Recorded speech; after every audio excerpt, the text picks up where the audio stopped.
Today's episode of the Know Your Gear podcast is brought to you by Patreon members, channel members, and viewers who like and subscribe. Thank you for making this possible. The Know Your Gear podcast. Hey everyone, welcome to the Know Your Gear podcast. Oops, and don't overlap. Welcome to the Know Your Gear podcast episode 361. I hope everybody's having a fantastic week, and I had a great week, and we'll talk about it probably some point. Maybe I'll fill you in what I did this week. Did something new, something I'd never done before. It was fun and stupid. All right.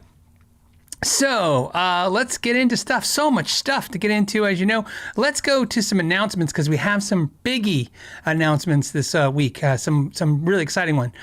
First, let's start with this. If you guys didn't see, I released a couple videos this week. One of which was I finally did a review of my Firebird. I think it's behind me, right? Yeah, there it is. The red Firebird, the Cardinal Red.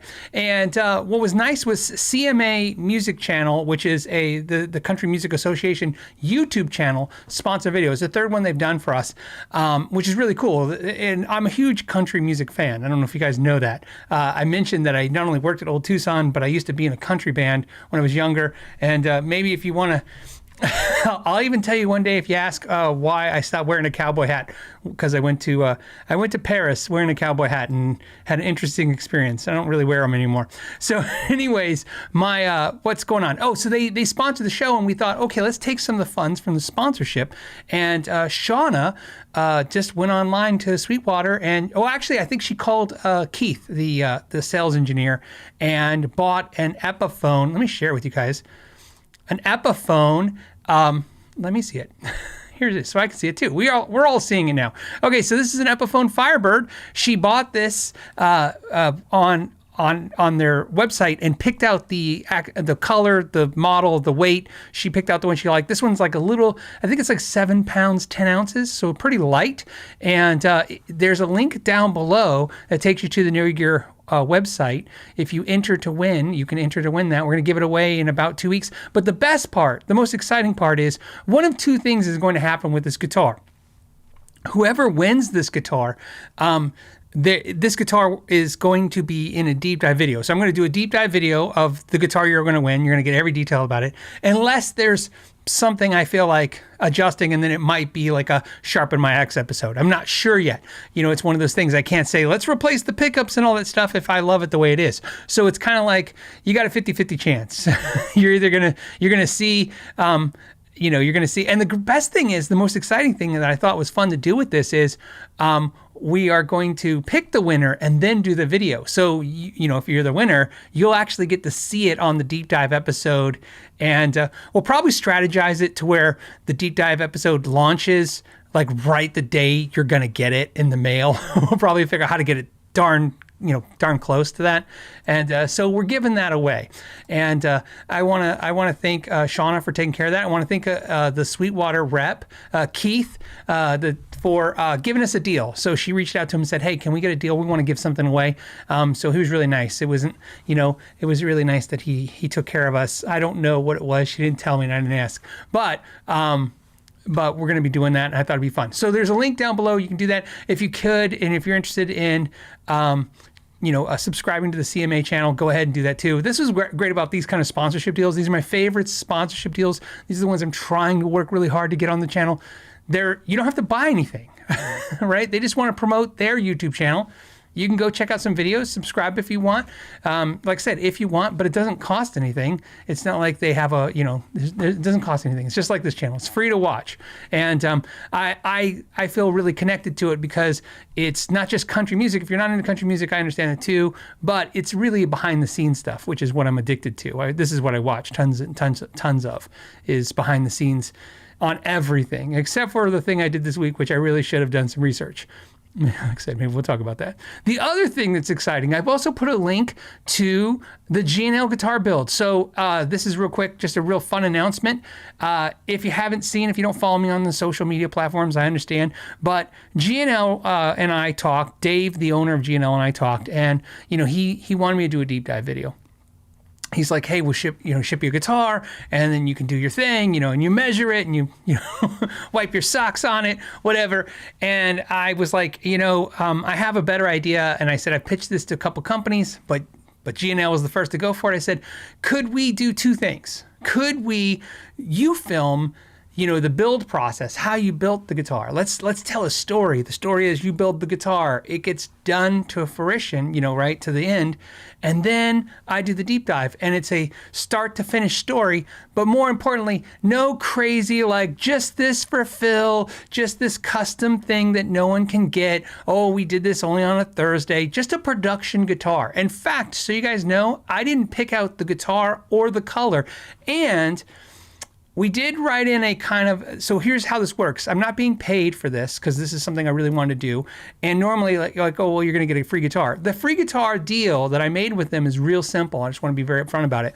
If I love the guitar, I would like to keep it. And as long as I keep it, I can play it. If that means a year, if that means 10 years. The second I don't want to keep it, it has to go back. So I don't get to sell it or anything like that. And if I don't love it, if it's not connecting with me, who knows, right? Something about it's just not like my favorite thing in the world. I'll send it back, and maybe we'll do another video, and maybe I'll find the right guitar. And but like I said, it's a loan. I like to call them indefinite loan deals, where it's like, hey, just let me keep it as long as I love it, and share it with people. And then if I get to the day where it's just not enough room, or it's just not exciting for me, I'll send it back to you guys. So really cool, right? And yeah, see, and Hawkhead says, then you can give it to me. See, that's the best thing. I can't sell it. I can't give it away. I can't do anything with it. Maybe I could work out a deal where we do a giveaway with it or charity with it, but that would have to be a mutual discussion between them and me, and we'll maybe look at that. But I just want to get this series done. So please check out the videos if you want. They're doing a great job. My absolute favorite part is that Dave showed that basically the piece of wood they picked for the guitar has a knot in it, because they're like, we're going to paint it. You're not going to see that. And that's what I told him. I said, we talked on the phone for, I'm not exaggerating, like 4 or 5 hours, actually 2 times for a total of like 4 to 5 hours. But anyways, I said, no sugarcoating, no like, we make the best guitars in the world. Just walk through the process, let people see it, and it sets that tone. So I'm excited about it. So I thought I'd share it with you guys. And again, that link is down below if you want to watch that video on the guitar. I actually learned something in that video, and I've been to their factory and toured it and filmed it. So it was really interesting. Okay. We have a lot of early riser questions. We have some questions that came out this week. We have some subjects that are crazy to talk about, and we have some super chats. We also might have a guitar of the week, so we'll see how it goes. Okay, let's start with some stuff, and I have some stuff that Amanda sent me from last week and already this week, so I'll have that too. Dougal Dog says, "Good day, Phil. Has there been any long-term issues shown up with roasted maple necks yet?"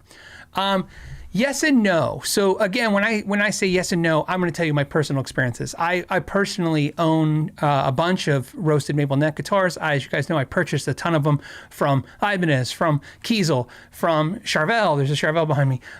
From Sir. I was really in. Oh God, eArt. I think Shiji. I even had a roasted neck, and I was really into the roasted neck thing. Like what I mean by that, really interested in this. I think it's the future for inexpensive guitars, but more importantly, it's the future for making quality guitars more obtainable and maybe even better for the environment.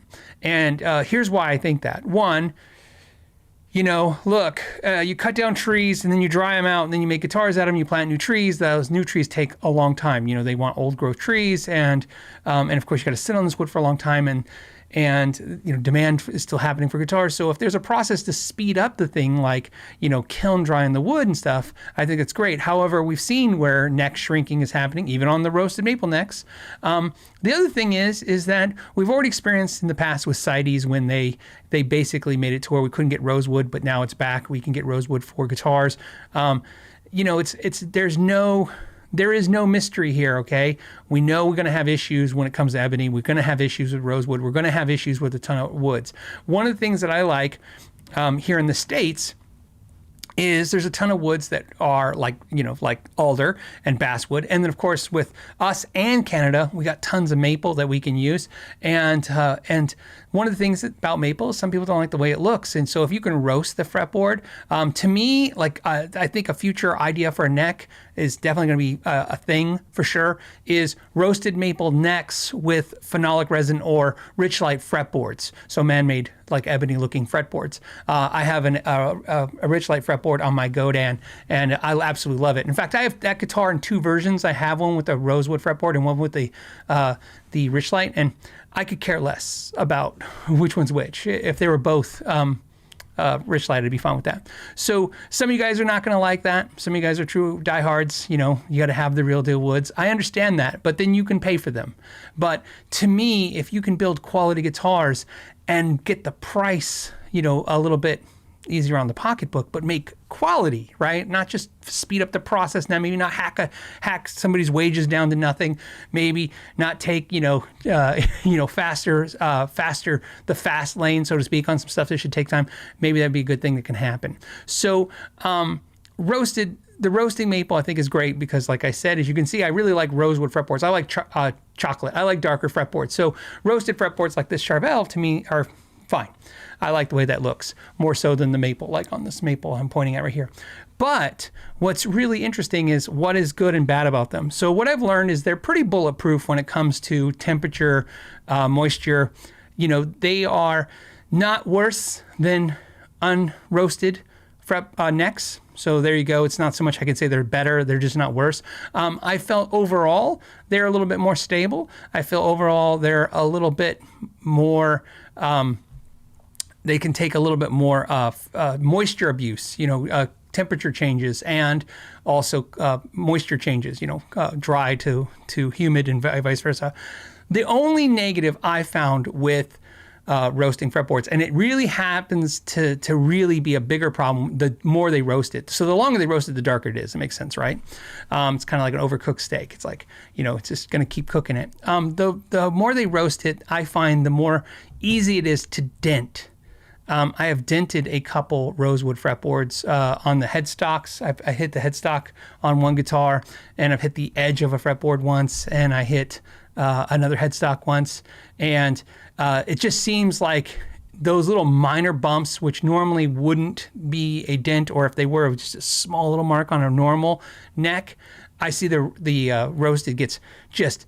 It's a little bit more brittle when it comes to that. It kind of reminds me of like carbon fiber, right? It's like you can't break it if you try to bend it, but it can, if you do another way, it snaps. It's kind of like the same thing. But I really think the idea is great. I don't know if there's any long-term. And also, one of the things we have to pay attention to is who's doing the roasting, which means who's doing it, because there is a process that they have to do it that makes it really strong. They don't just put it in the oven. So so that's my thoughts on that. Is it a good over long-term? I think it's going to be. I'm really pro roasted maple necks and maple fretboards. So, okay, we have. Oh, okay. I got a couple subjects that I was like, I got called to the mat on. I'm going to hit those. So they were like, I love when somebody's like, "You won't answer this question. I know you won't." It's like it's daring me or something. All right. Let me go and grab some of an early riser question that came today. That was from. Fausto, I grabbed you because I had a great friend named Dave Fausto who was my boss, and he was amazing. He's the one that got me promoted at my first corporate job, and he passed away a few years ago. So when I saw your name Fausto, it made me think of him. So Fausto says, "Hey Phil, what do you think of the Carvin V3M? I love that amp. I love Carvin amps. I'm as sad that they're gone as you guys. And the one thing that I have to tell you is, like I said, I know the Carvin side of the business, and I know the Kiesel side. I know both sides. I have worked with them. I've done videos for both of them. You have two sets, and there's a big misconception, and a lot of it's probably for legal reasons. I don't know all the business between those two companies, but I will tell you what I do know, and I think there's always total misconception. I had a guy like lighten up the comment section in one of my videos about Kiesel guitars not making Carvin amps anymore. I'm like, well, no, Carvin makes Carvin amps. So you guys know, a lot of people think Kiesel is what comes from Carvin. They all come from Carvin. There's like, imagine, Carvin is the main company that we all know. And Kiesel is not so much that it comes from Carvin, it's one half of Carvin. So you got to think of, I'm going to say it in my own words.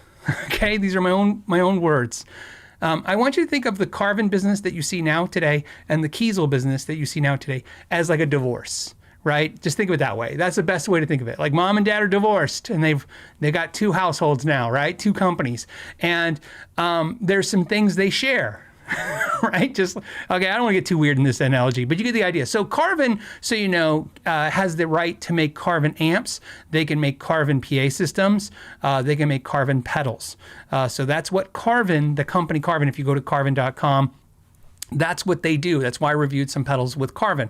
Kiesel guitars can, if they want, make Carvin guitars. Okay, so in other words, they have the right to use a Carvin, the name Carvin, only in making guitars. So Kiesel can't make a Carvin amp even if they wanted to. They can't make a Carvin pedal. They can, however, my guess is they probably can make amps and pedals under the Kiesel name because the Kiesel name's their name. They probably do anything they want under the Kiesel name. But under Carvin, they only have permission or rights or whatever you want to call it to make Carvin guitars. So when we talk about Carvin, like the V3 and the Carvin stuff, I always want you guys to know this. So because again, it's an education channel, that if you're like, hey, where's the Carvin amps? Don't send Kiesel. I guess Kiesel, like some of the employees will like Kiesel that people are like, you should bring back the Carvin amps. And I'm like, they're not in charge of that part of the divorce. You need to go to Carvin website and send them emails and say, hey, where's the Carvin amps? Where's the Carvin PAs? Where's the Carvin stuff? And that's where that comes from. So, and my guess is, my guess is not only going to stay that way forever, but my guess is that eventually, I don't even think Kiesel does too many Carvin branded guitars, but I would imagine they wouldn't do them after so much time. After a while, they probably won't even do them at all. Because again, it is 2 different companies. They just, like I said, it's just they spawn from the same parent company. So it's 2 sides out of the main company. And I think the reason I share that with you guys is my impressions, like I told you, of Kiesel when they rebranded. I have a podcast years ago, right, that I talked about this in 2015 when Kiesel rebranded from Carvin to Kiesel, and I said the rebranding seems strange, and I just didn't understand it. And now I didn't understand. The reason I didn't understand it was because that's not what happened. It didn't rebrand it. 2 companies shot off of one big company, separated into 2. So it's Carvin and Kiesel. El Deuterino says, were Carvin amps any good? Back in the day when they had Carvin shop next to GC, the amps were kind of lame. Well, yes and no. Here's the deal. I'd say if you're going to go off the mass populace of like Marshall and Fender and Vox and Mesa Boogie, like the mainstays that, people love, maybe not so much. I mean, Carvin, to me, I'm a bass player, so Carvin bass amps were some of the best bass amps on the market for the money, for sure. What Carvin was you could get made in USA product for basically the price of import product at the time. It was really impressive. And then, of course, I'm a Steve Vai fan, so Steve Vai had, I think 3 signature amps with him. Right, he had the Legacy, and then he had the, 3 versions of it, I believe. And there was Greg Howe. There was guitar players that I liked back in the day that were playing Carvin. So Carvin was kind of a cool thing. To me, Carvin amps to me has always been in the Randall camp for me, like Randall amps. I've owned a bunch of Randall amps. I've owned a couple Carvin amps. I always liked them, but I could never say like they were as great as a Marshall or some other amp that I just revered even more. But they were great amps. I really like them. It's, I think it's fair to say, maybe they say great, I'll say they were really good amps. I think they're really good amps, but I think it was really about giving somebody quality for money. We miss it. We miss it like we don't, we miss it like miss the target. We miss the target now because the world's changed so much. But you have to go back to the 90s, and then once you're in the 90s, it's the 80s, the 70s, the 60s, and the 50s for sure, okay? So 90s, back, maybe early 2000s, maybe. okay? But 90s back, you had working musicians who needed quality product that lasted, that could take a beating. This stuff would fall apart. You know, these guys throwing them in the back of trucks, you know, at the end of the night, you know, gigging, you know, literally gigging, touring the country, trying to make a name for themselves. These bands needed quality gear. And if it wasn't for companies like Peavey or Carvin, to name just two, and really there's some other brands in there too for sure. But those two, when I think of like made in USA, quality stuff that you could gig with, and spill beer on. More importantly, let the audience spill beer on. Those were two brands that literally made that possible, both in two categories, in PA systems and in guitar and bass amps. So these were definitely brands that were super important. Now, you know, there's other brands out there, and they're way even cheaper, and you're gonna have like Behringer now and stuff. It's real cheap and stuff, but back in the day, those brands literally were the go-tos. In fact, you know, go through and try to find, if you can go on Google photos and try to look at pictures of bands, like hit local bands at a bar and see how many working bands, you know, were literally using Peavey and Carvin. It was a mainstay for those guys.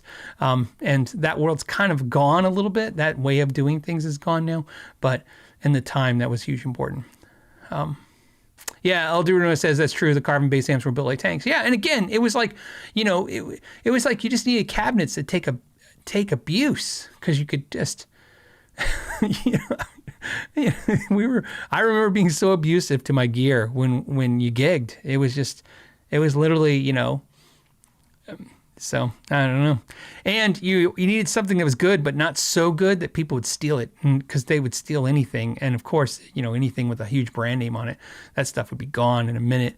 That could be lost in a second while you're changing, you know, changing out of your outfit from stage into, you know, something you throw in your truck, and then you look back and you're something's missing. So that's just how it was.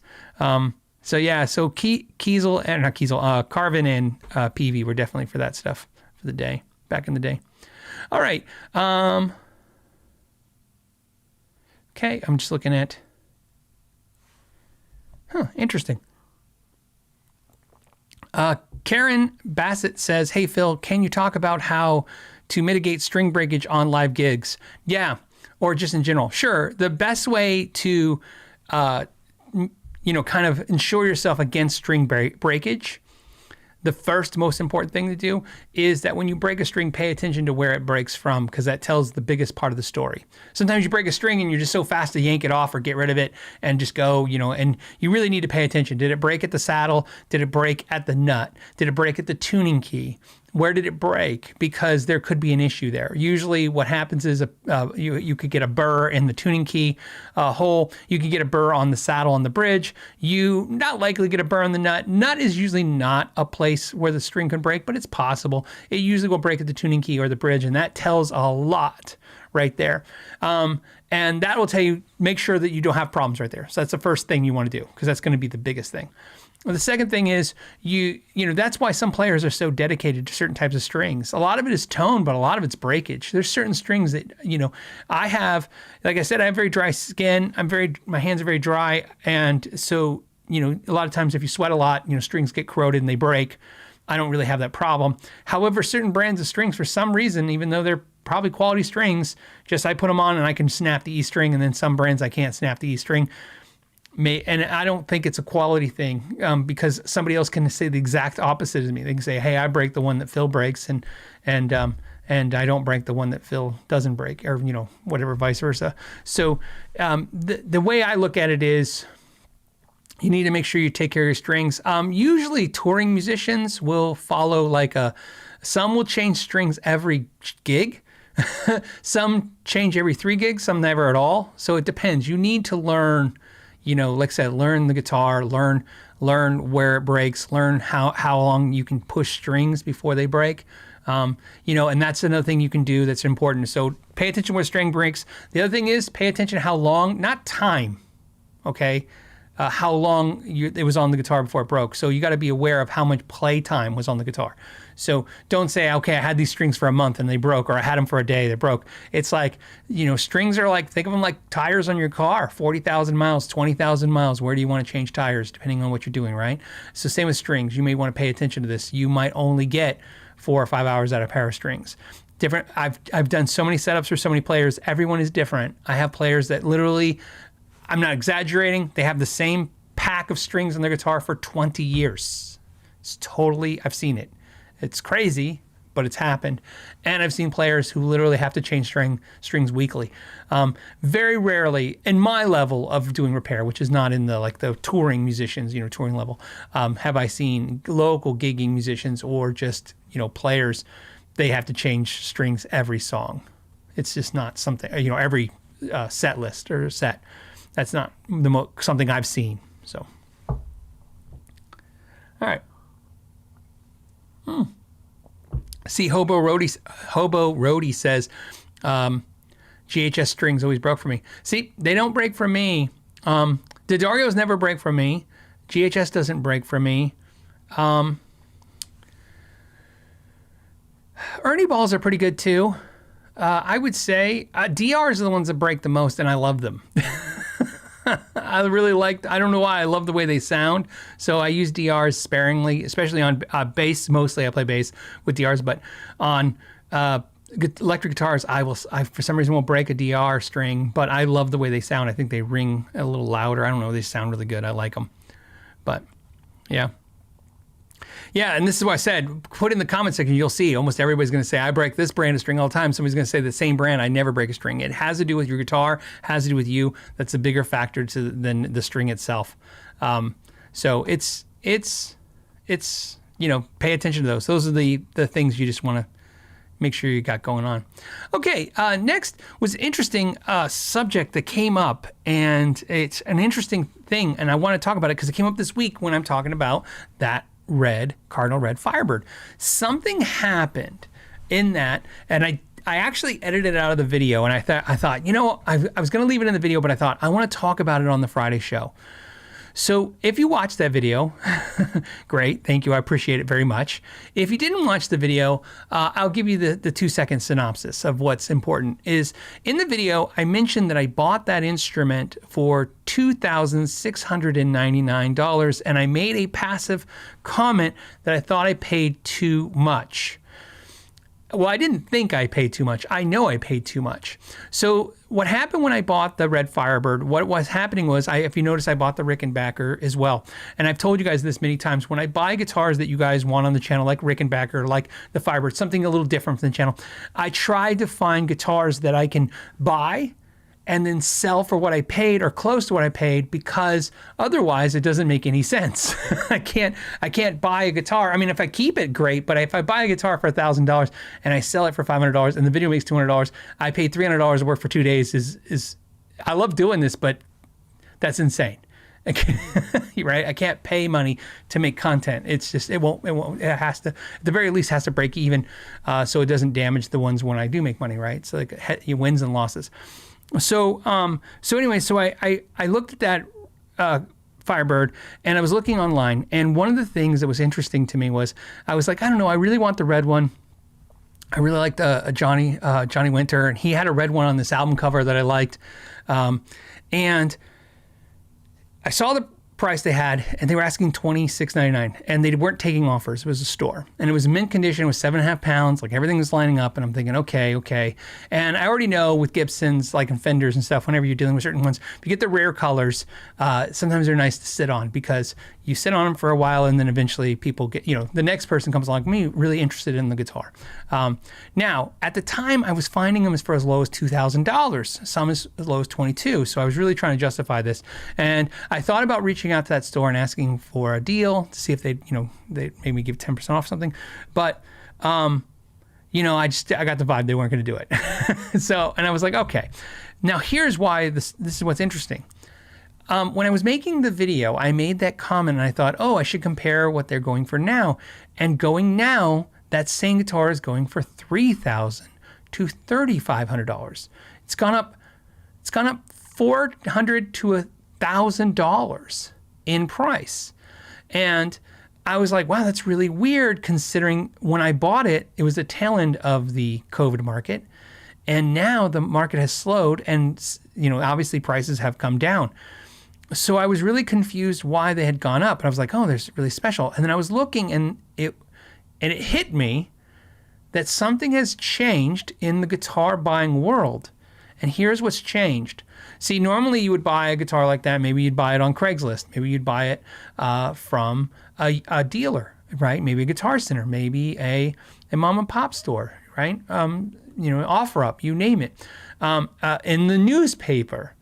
And if somebody wanted too much money for it, what would happen is it would sit for a period of time and then eventually they'd lower the price and go for the right price. Or in this case, I paid the price and that was that, right? If I went into a store and I bought that Firebird for what I believe was $400 over what I think it was worth at that time, $300 to $400, I think no big deal, right? But I didn't realize that now that we have Reverb and eBay, of course, eBay as well, Reverb, what they're doing is they're tracking us. They're tracking what we're buying and selling. So when you buy something like that, it's almost like the real estate market, right? So in other words, if I have an interesting, let's say I have a house and it's in a great location and I do some interesting modifications to it that aren't really not a big deal, but maybe somebody comes from out of state with some money and they really want my house and they pay in, per capita, let's say they pay, what was I thinking? It was $300 over. So it's about 10% higher, maybe 15% higher than what it was worth. So they pay 10 to 15% over what the house is worth. What's going to happen is the house will sell and it will be recorded. And once it's recorded, the next time somebody in your neighborhood tries to sell a house, they're going to ask for more because the real estate agent or the real estate data is going to say, hey, if you sell your house, this is the price now. So if you've listed anything on Reverb, you know what I'm talking about. As soon as you put in an instrument, you put in the name of the instrument and whatever, it says like this one and you go, yes. And then it says what condition, you hit it and it says, okay, this is what they're selling for. Here's the high end, here's the low end. So they're telling us, they're helping us, maybe, telling us to basically list our instruments for higher prices based on, or lower prices maybe, based on what's going on with the current market. So I never thought about this. It's interesting because as we pay less or more for our guitars on Reverb, Reverb is going to suggest that price to the next seller each time, whether it's lower or higher. And I never really put a whole lot of thought into it. I'm not saying this is a big deal. It is a little interesting to see because we don't really know in Reverb and eBay how they track this stuff. As I told you guys, I used to do this stuff for a living, track information like that. And you can definitely, I don't want to say manipulate that information, but you can definitely make the information that you want to go fast and the information you don't want to go slow. What I mean by that is when instruments go up in price, I'm not accusing anybody of doing this. I'm just saying it's possible. They could say, if a guitar goes for a little bit more than before, and they add that to the average, they can have that instantaneously add to the report. Where if prices go down, they could batch that at the end of a month or even into a quarter and say, okay, we want that information we want people to know the prices went down in a week or two. I don't think they would do that, but they do have the option to do it. They do have a capability of doing something like that. So it's just really interesting because I think sometimes we forget how technology is going to really start changing this market of us. Here we are I'm just trying to buy a Firebird guitar and enjoy it. And all of a sudden it's like buying real estate now. It's right. There's information being tracked and I just thought it was interesting. And more importantly, I wanted to share that with you guys. So it's interesting to think about that. So I would imagine every time somebody does an offer, I always never thought about it that way. I thought, okay, you do an offer. Let's say somebody wants $500 in a guitar and you offer them $450. They take it. Now you got to understand the next time somebody goes to list that guitar, they're going to be told a different price range now. And it might go down, might go up. It's really interesting. It's really interesting to the point where I think, and it can be updated so fast, it's going to be probably really, really important for the next couple of years. So let's see. Okay, let's You guys are still talking about strings. So I thought I'd share that with you. I just didn't put that in the video. Because in the video it was like a minute blurb, and I didn't know if it would make sense, and I thought it would be more interesting as a discussion here. Okay, especially since, and this is another thing to kind of tag onto that, since there's so many guitar flippers now. This before guitar flipping, this whole, I feel like every time a company releases a new guitar, somebody's buying it, immediately flipping it on Reverb. Imagine that's what I'm trying to say, is that, if somebody buys one and flips it for more money, it used to be, well, that one person is affected by it. But now everyone's affected by guitar flipping immediately. If for instance, if a company comes out with a limited run of Gibsons or Fenders or something like that, and somebody buys up a bunch of them, even a store, could be anybody really, store, independent, they buy up a bunch of them and then they list them all on Reverb for a higher price. As people pay that price, it's going to tell the other sellers to immediately start putting at that price. You don't even do the research anymore. You remember back in the day, I remember going on eBay and you would go into sold listings and see what's sold and kind of get a sense of what they're selling for. And you would have more control of how accurate that was, because you could look at 20 sold items and see which ones were the closest to what you have. And then go, yeah, mine's mostly like this. I think I'm going to go that route. Or maybe I'll undercut that person's a little bit. But now it's just a range given to you, and you can, and it'll be. So I'm really interested. I think that it's going to be a problem, is what I'm trying to say. It's going to be a different world for a lot of people, a lot of us going forward. So I don't know. Talk amongst yourselves on that. Who is watching? Bud wants to know who is watching the watchers, making sure those are actual prices. Well, that's my whole point, right? They're giving you ranges, and you don't know what the parameters of those ranges are. When you batch reports, you can batch, any kind of thing. You can batch by date. You can say, I want to see every guitar sold like this guitar ever since the dawn of time, since the reporting had started. You could say, I want to just batch the last 30 days. You can even take out certain parameters. You could say certain things you don't want to see. Maybe this is a fluke. So yeah, it'll be interesting. And I think overall it's a good service that Reverb does this. It's just, it's going to change things, and it's going to forever change things. So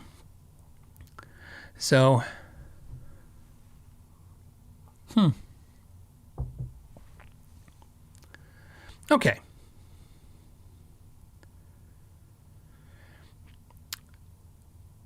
A regular guitar through? So, Lunamatic wants to know, is there any bass amps that I play my guitar through? No. No, because I always have guitar amps around. And mostly I'll play my bass into the mixer because it's just here and I have the monitors and stuff. I can do that. Or I'll put in my Phil Jones little amp. It's just usually if I'm practicing. But the only exception is back a long time ago when I used to have a 59 Bassman. I would, plug my bass and our guitar in it. But even then it gets a little dicey, because if you play a lot of low end frequency that amp, it's not as tight as more modern amps are. Jeremy C says, Phil, thinking about getting a PRS SE 594 specifically because I think it scratched the itch of an SG. But being more flexible. Would you think it will, or does it vibe more like a Les Paul? I would think if you're a PRS, if you want a PRS and you want an SG, I would get a Mira. That's how I got into SGs. I came in backwards, the opposite of you. I wanted an SG. No, I didn't. I'm saying it backwards. I bought a PRS Mira. I loved it. I still love it. And one day, I think somebody suggested here, it's basically like the SG. And I'm like, oh, well, let me try an SG. And I tried an SG because I was like, I don't think they're cool looking at all. And then I just fell in love, and now I love SGs. I like my SG more. So I guess my suggestion would be try a Mira if you want a PRS that's more like an SG. But as much as I like PRSs, I like the SG more than my PRS. And I can't tell you exactly why. I don't have any real reasons for that. Nothing that like quality wise or anything. I just like it. Okay, let's see what's out there.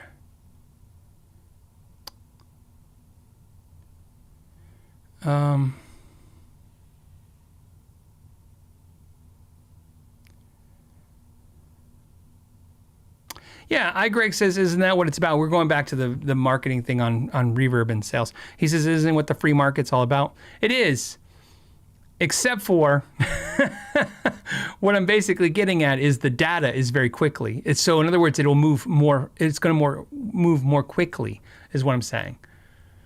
Right? Think about this way. Think about when a genre of music starts to take root.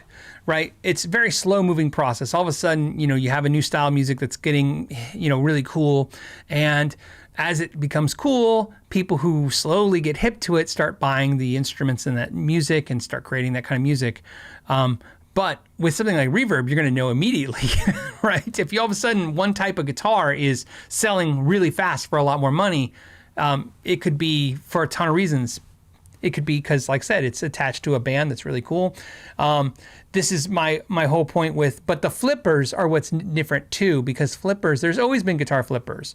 When I had my store, there was, I think I told you this, there was 3 or 4 guitar flippers in town, and I didn't even know. I might have told the story, I can't remember, so long ago, and if I did, it might have even been on Patreon.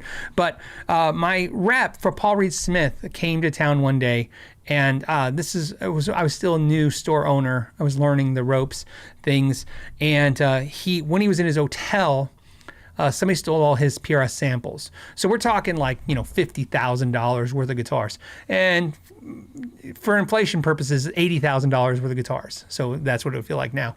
And I think they took everything but one.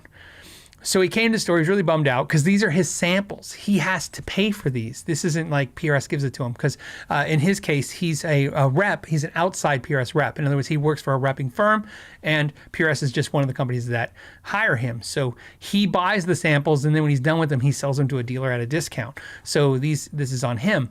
And it was in a rental car. So before any of you get, hey, what about his insurance? I don't know his insurance situation. I just know he's in a rental car too. So what happened was he told us what happened. We were like, oh, that really sucks. And then he said to me, who are the guitar flippers in town? Because odds are one of them's going to find these guitars for me. And I was like, I have no idea what you're talking about. Like, I was like, I knew it, I knew the word flipper, I knew all that stuff. He's like, yeah, there's always a guy buying guitars and flipping them constantly, right? Like, not as like us hobbyists, like, I don't love this guitar, I'm like talking about it for a living. They're just buying guitars and flipping them like crazy. And I go, well, yeah, I have a couple of guys that come in. I didn't realize that this is with their jobs. Like, I just thought guys came in and bought guitars and sold them all the time, but I never really thought about it like as he said, there's at least 1 to 10 in every town. So I actually called the one I thought of the most. I was like, okay, it's got to be this guy. I called him up. I tell him what happened. And he's like, okay, I'll keep a lookout. He's like, any kind of reward or anything? And I said, yeah, I'm sure he'll take care of you. And within 2 days, that guy found three of the Paul Reed Smith guitars. There was like 5, I think, or 6 that got stolen. He found 3 of them because that's what he does. He buys and sells these guitars all day. And so, like I said, that's always existed. People buying and flipping guitars, buying and selling, flipping guitars. In fact, a lot of them turn into guitar store owners. But a lot of that stuff, the goods and the bads, right? Let's say a guitar isn't doing that well, you want to get rid of it. You sell it for, a loss. Another guitar you have, and you can get somebody to pay a lot more because they really, really want it. That was done in a free market, but not like now where the data is being collected to where everyone knows immediately, because basically the technology is telling us. So even the unsavvy person is very up to date with what guitars have more value and not value at any given minute. It's just going to be interesting to see how it changes. So,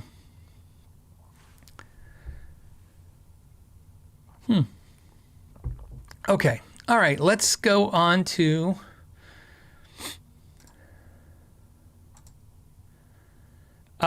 these are coming from Amanda. Thank you, D. All right, thank you, Amanda. D. Otoro says, Phil, is it possible to refret a PRS without damaging the clear coat on the sides? Yes, absolutely.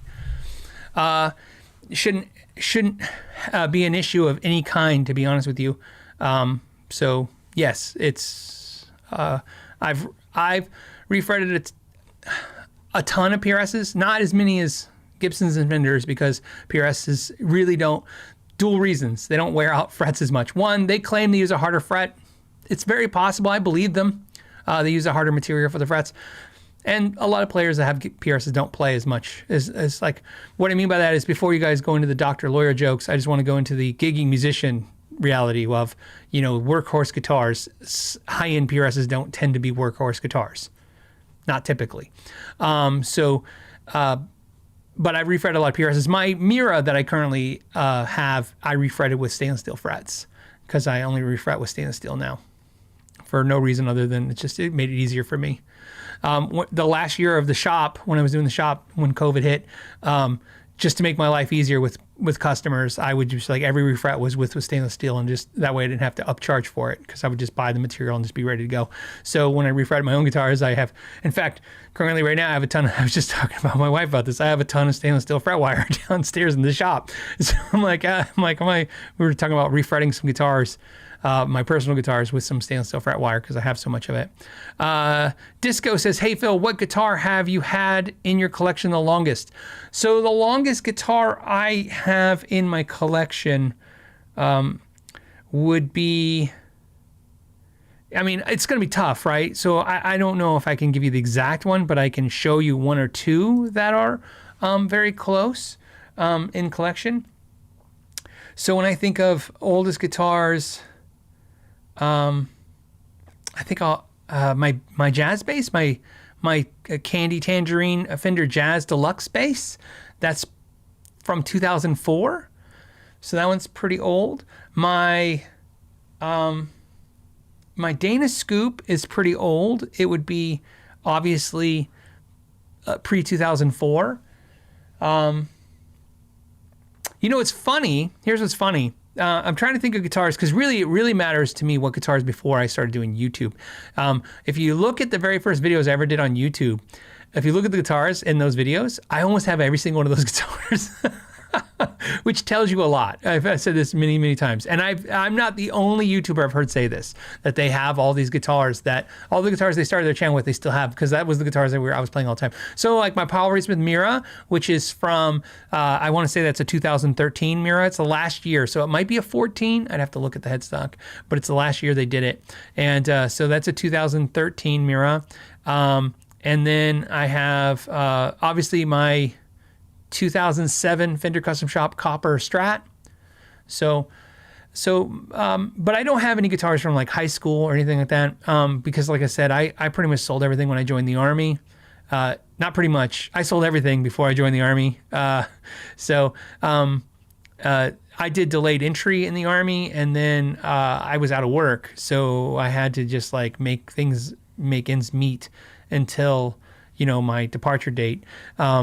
And then they told me in the Army that, I don't want to say they lied to me, but they told me, they go, if you show up, with just the clothes on your back, it'll be enough. So I literally left with just the clothes on my back. And the only reason that's funny is this. My first check in the Army was negative $2.13 or $20. I don't remember. It was negative.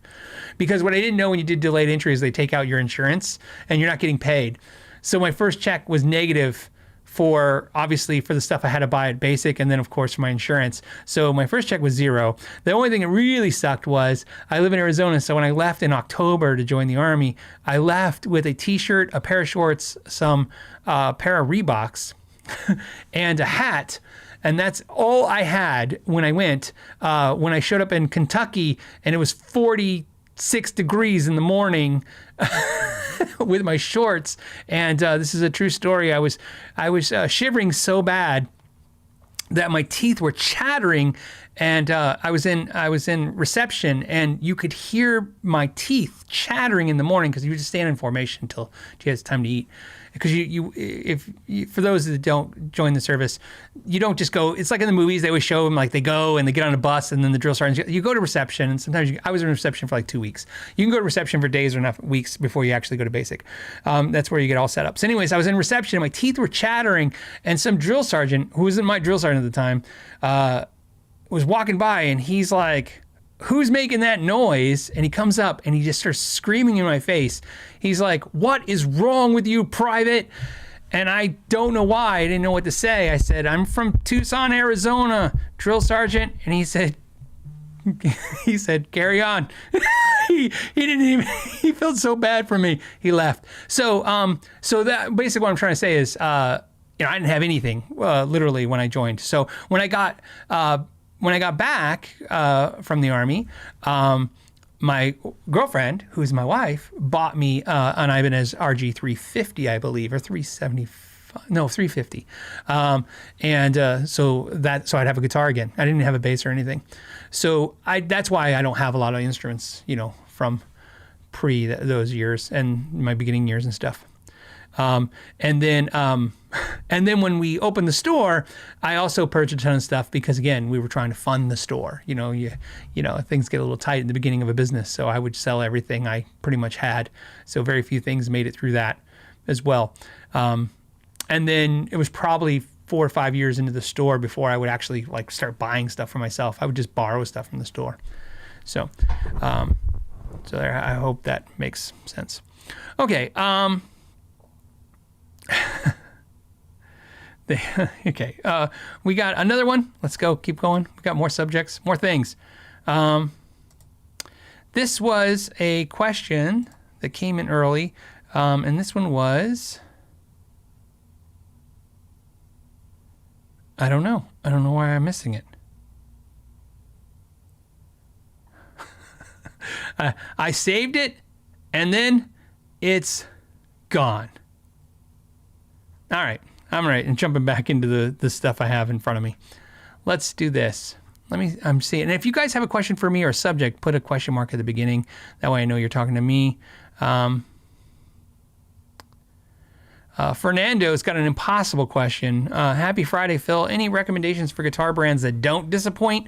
$500 to $1K range. Getting tired of uneven frets, poor craftsmanship. This is one of those things where that's where I started, I wanted to do the deeper dive in the videos, and kind of test the guitar companies.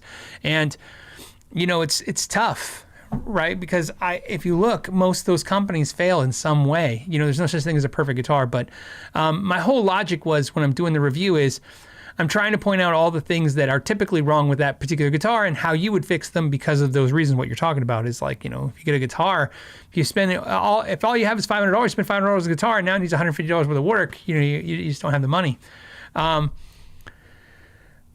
would say some of my favorite guitars to kind of put you towards in the $500 to $1,000 range, new and used, would be the Paul Reed Smith SEs and the Schecters, Schecter guitars. I would say both those guitars perform really, really well and very consistently. To the point, I can tell, and when I mean that, I can tell you, funny, I've said this before, PRS SEs, the consistent failure I've come across with those guitars is the three-way switch will crackle or have problems. Sometimes it has to be cleaned and sometimes it has to be replaced. That has been a consistent issue. So if I was going to say things I've noticed with PRS SEs, that would be the one issue I've seen with their guitars, but not much else. Schecter guitars, not much. I don't know if I've even found any issues with Schecter guitars. But every other brand that I like had some issues. Even Ibanez, I'm a huge Ibanez fan. Yeah, Ibanez's have not done well on the channel as a whole, as what you're looking for, 100% successes. Epiphone's great, but not 100% successes. Fender's great, but not 100% successes. Core PRSs do great for $3,000 to $5,000, but what's interesting is the SEs don't seem to do much worse. They tend to do about the same. And interestingly enough, Reverend also performs really well. And funny thing about Reverend and PRS SE and Schecter is all three companies are known for getting their imports in the States and inspecting them, going through them, setting up and filtering them. And I know this. Fortunately, I don't know much more about that for Reverend, but I can tell you with Schecter and PRS, one thing I love is Schecter sells all its B-stock stuff to one dealer. I think he's in New York. And so everything that fails the Schecter inspection gets sourced as a B-stock to one dealer. Paul Reed Smith, if you guys watch the channel a lot, you know this. Everything that fails, every SE that fails in some way, inspection, they give them to artists. They give them to artists. And sometimes knuckleheads that have a podcast like me. They send me, they've sent me now 3 Christmas gifts. 3 years in a row at Christmas I've received a Paul Reed Smith SE that, you know, it's some kind of flaw in it. And it says that. It's a beautiful letter. It says basically, thank you for, you know, being, you know, part of the basically extended Paul Reed Smith family. And, you know, here's a SE that has, you know, some kind of flaw, but hey, you know, enjoy it with good health. So I know they are filtering those instruments. Funny thing is when I the very first time I ever went to the Paul Reed Smith factory in 2009, and Paul Smith gave me the personal tour, I told him that I had heard from many people that if a PRS core guitar is defective in any way, they take a bandsaw, they cut it in half, and they throw it away. And I said, could you show me where that's done? And he said, you want to see what we do guitars that fail, that aren't perfect? You know, and I said, yeah. And he goes, come this way. And he took us a really weird way to the factory. I have no idea where we went, but we eventually ended up in this room. Wasn't very big. I'd say, you know, 600 square feet room. And in there was all these guitars, and there was 2 people in there working on them. And he says, every guitar that has a flaw or a problem, we send them to artists to tour with, or we give them to charities to donate. And it says not for sale on them. I saw a bunch that said not for sale. When I was there, they were taking a Mira that had defect in it, and the whole thing looked defective looking. And they took a torch to it, and they torched it, and they sent it to Daughtry's guitar player to tour with, because they were like, let's just do something cool with it. So some companies do that. You know, just let you know. Okay, so that would be my recommendations. Okay, let me refresh this.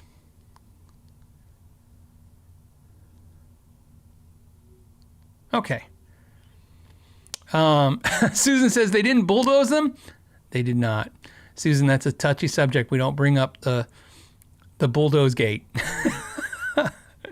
To this day, you know what? That's the worst part about doing the Firebird video was 3 people, but they talked about bulldozing guitars when Gibson bulldozed those guitars.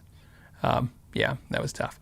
Okay, let's go ahead and jump over and let me do another question or subject right here. And I do have a nice little subject to talk about too, but I see a bunch of people put some questions. Antique Rocker says, when I power up my one-spot pedal board power supply, my Boss pedals power up activated. That is their default. I'm letting you know, that is their default. He's not asking that. It says, can it be set to power up inactive? Not according to Boss's manual. I read the manual on the Boss, a bunch of the Boss pedals, because I saw the same thing. He says, have you tried my favorite pedal, the MXR Talkbox? I love the MXR Talkbox. I just don't have a purpose for it, but I used to have one a long time ago, and it's one of those things, like, I loved it immensely. I just wasn't using it. So Boss, I personally also agree with you. I find that very annoying that Boss pedals, when you turn on the power to your pedal board, the Boss pedals immediately default to power on. Someone is going to say, well, who cares? Well, who cares is people who are probably like me. Sometimes you're on stage, or sometimes you're about to record, or sometimes you're in a room with musicians, and you turn on your power, you turn on your pedal board, and because the pedals turn on, all of a sudden all this noise just starts coming out of your amp if you have your amp on. So you got to do an extra step, and you can say, well, do those extra steps, but sometimes you just don't think about it. Sometimes maybe you're like me and you're just dumb. There's nothing wrong with that. So what I do to solve that problem, Antique Rocker, is I make sure my tuner pedal is always last in the chain, unless it's a Boss, and I make sure that's always muted and shut off before I turn on my pedal board. But that is how I do it as well. I have researched this, so I'm not telling you that I have the answer. What I'm telling you is I have researched what your question is. I have researched it personally, trying to figure out how you can toggle or switch it. I have not seen where you can do that. So if somebody knows the answer, put it in the comment section, and I'll share the answer. But please don't give me a theory. Tell me you have the solution for the answer. But I've tried a ton of different things, and I've found no definitive way to do that. And in Boss's literature, it tells you that that's how it's supposed to be. So there you go. Ray says, thoughts on the Ibanez TS10. Can't get mine to shine. The TS10, I'm not a huge Ibanez Tube Screamer fan. I think I mentioned this once before, that I own a tube screamer mostly for the YouTube channel, because it's another type of product that I feel like I'm like, oh, if I'm demoing this amp, I'm going to need a tube screamer, because that's something that people have. I've never fell in love with any of the tube screamers, so you know. So I really wouldn't be the best to answer that. The TS10 is one of those, like, you know, John Mayer used it, and so did Stevie Ray Vaughan, and now people get crazy money for this pedal, you know. And I told you, I'm not a huge proponent of that. You know, here's my opinion: sell that thing for $1,000 or $2,000 or whatever you get for it, unless, of course, you want to wait to see if it keeps going up and up like clones and stuff, and buy something cool. You know, I have personally now, I have rid myself, unburdened myself with things that are iconic, that people love, that is worth a lot of money, and I keep them because there's some kind of status to it. I'm not saying this is the case for you, but I have done it, where it's like a status to say you have that. You know, like, oh, I have this thing, and oh, that's the thing everybody wants. And like you, I'm like, I'm just not feeling it. You know, there are pedals that work great for me and my style and my playing, and there are pedals that don't. And it's fine. To find the one you do love. You know, if you guys haven't seen it lately, I've been using my Love Pedal OD11 a lot in the videos. I'm using it a lot over and over again. I had not used that in videos for years because they no longer make it, and I don't know why I like it. I just do. So I'm using it all the time. And I purposely didn't, because, you know, you can't get it. So why have something that people can't get and demonstrate it? But here's the reality. It's just a Zen Drive clone. And I think any Zen Drive clone is fine. They all seem to work for me and my style. So same thing. I would definitely sell it if you want to, and take the money and buy something you'll enjoy and use. It doesn't matter that John Mayer makes it sound great, and it doesn't matter. It just doesn't. Most of my favorite guitar players in the world, their gear is just not my gear. It's just how it works. Think of this. It was heartbreaking for me when I did the Miles Kennedy review video on the guitar. I just did not get that guitar in any way. I didn't. I thought it looked like a Peavey guitar. I thought it played okay. I thought it sounded okay. I didn't give it. I thought it was priced really high for what it was comparatively. I thought there was a lot better product in the market for it for me. And the problem is Alter Bridge is one of my all-time top 5 favorite bands of all time. So of course I'm like, I want to like this instrument because, you know, I like PRS and I like Miles Kennedy, and I was like, this is perfect, and it wasn't. And so, you know, it's just sometimes it works that way for you.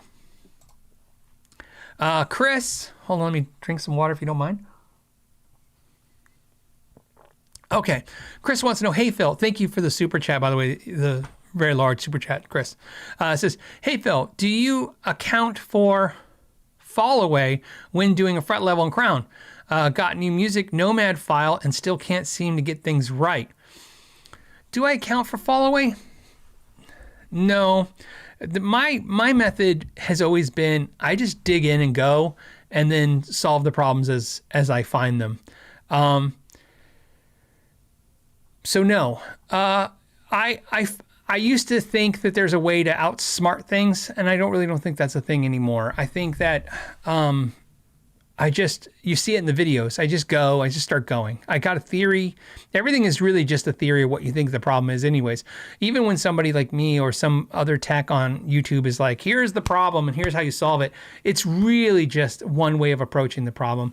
It's just, but more importantly, like as I said, if you want to be effective at working on instruments, it's really just you got to know how to keep fixing an issue. You know, as you correct one problem, you could create another problem, and you need to fix that and just go on their way. And there's going to be somebody who probably says something the opposite, that you can probably avoid those kind of problems. But me, I don't think that way. I just got to go to it and hit it. ARF Corpse?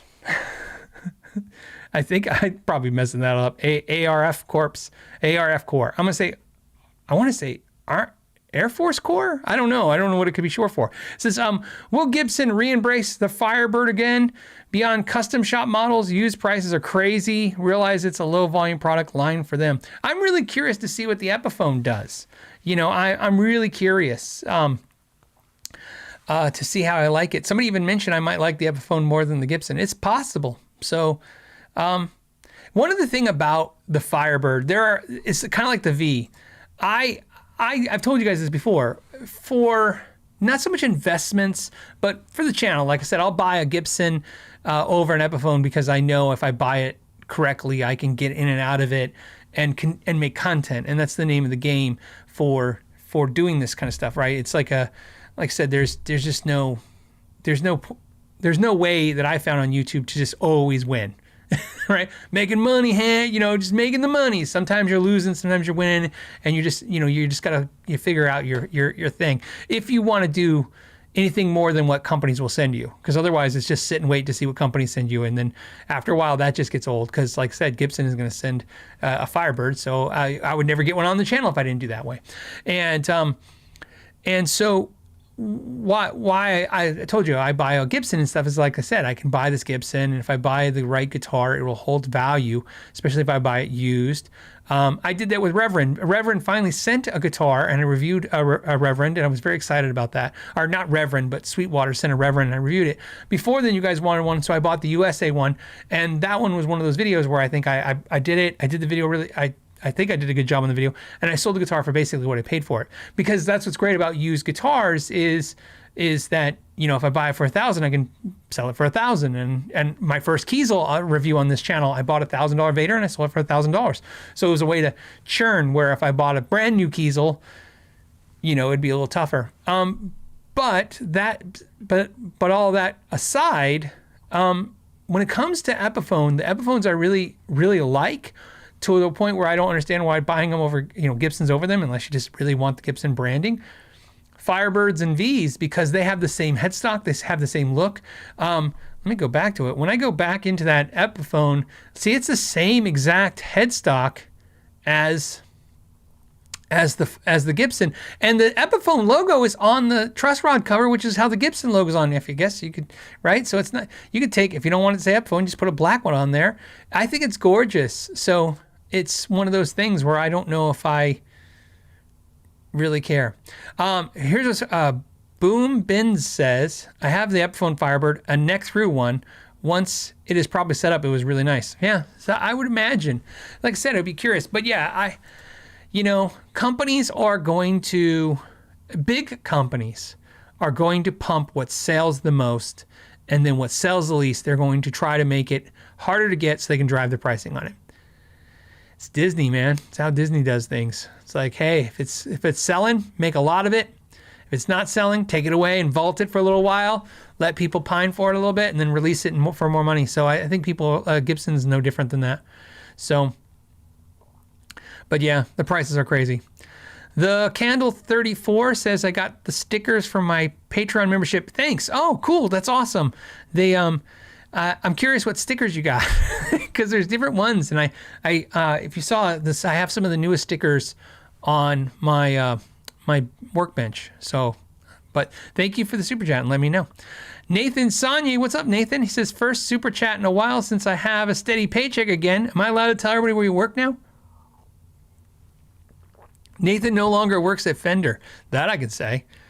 I don't know if I can say. Can you, Nathan, if you're watching, can you text me? Just say yes or no. I just don't want to tell people if it's not okay. It's a top secret.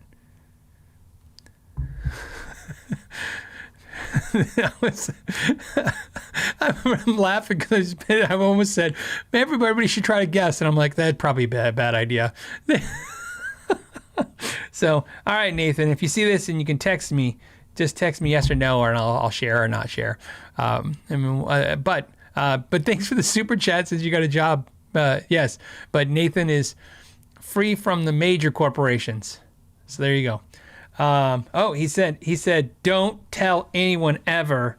He said, or you already said in the comments already. So Nathan is working for Schecter. Schecter guitars. I always think of Schecter, and I always think of Skechers. Schecter guitars. So Nathan is working for Schecter. If you guys don't know, some people do, some people don't, that Schecter makes really high-end, custom shop USA guitars. So legit stuff. And I always, what is it, Drum City and Guitarland? Or is it Drumland and Guitar City? No, it's Drum City Guitarland. Man, they always post amazing Schecters, custom shop Schecters. They're always ordering crazy stuff in.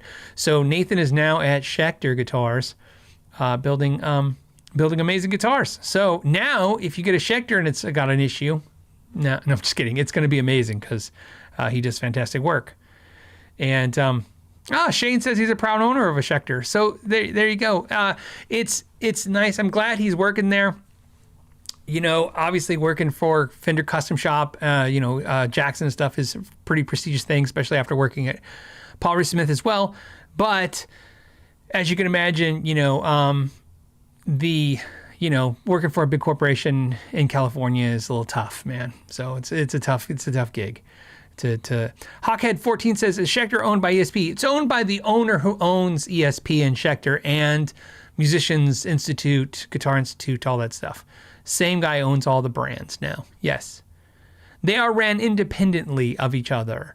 So I know companies say that all the time, but in this case, it's just, you got to understand, like the Schecter guys aren't talking to the ESP guys for the most part, and the ESP guys aren't. So it's not like they're in the same building, is what I'm trying to say. This is probably the most important thing. Where some brands are in the same building, it is the same thing going on. Maybe they're not owned by the same ownership, but they're in the same building. Schecter and ESP are owned by the same company, but separate, is my understanding, unless things change. Things change, but I'm pretty sure that's the way it still is. So congratulations to Nathan and the new job at Schecter. I hope I don't buy a new Schecter soon, but I'm pretty sure I will.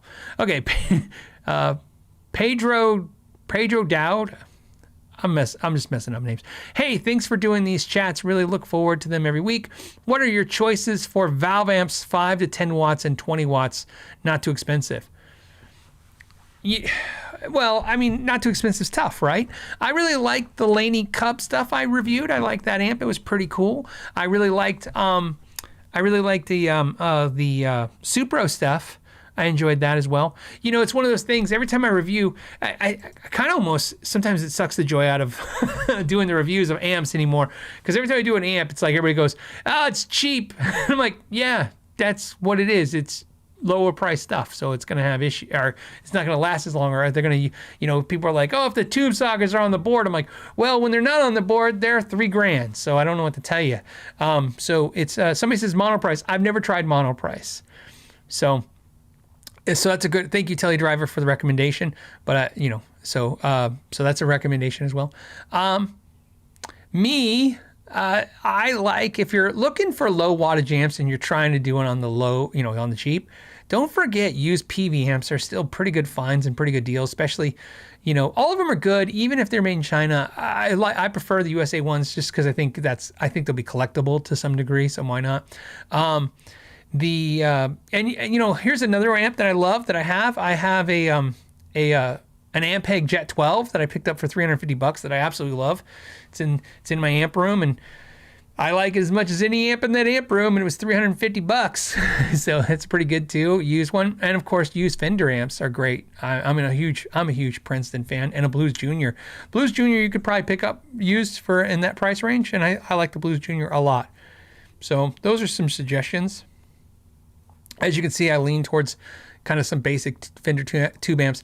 I like basic clean tube amps, and I'll just run a pedal for it.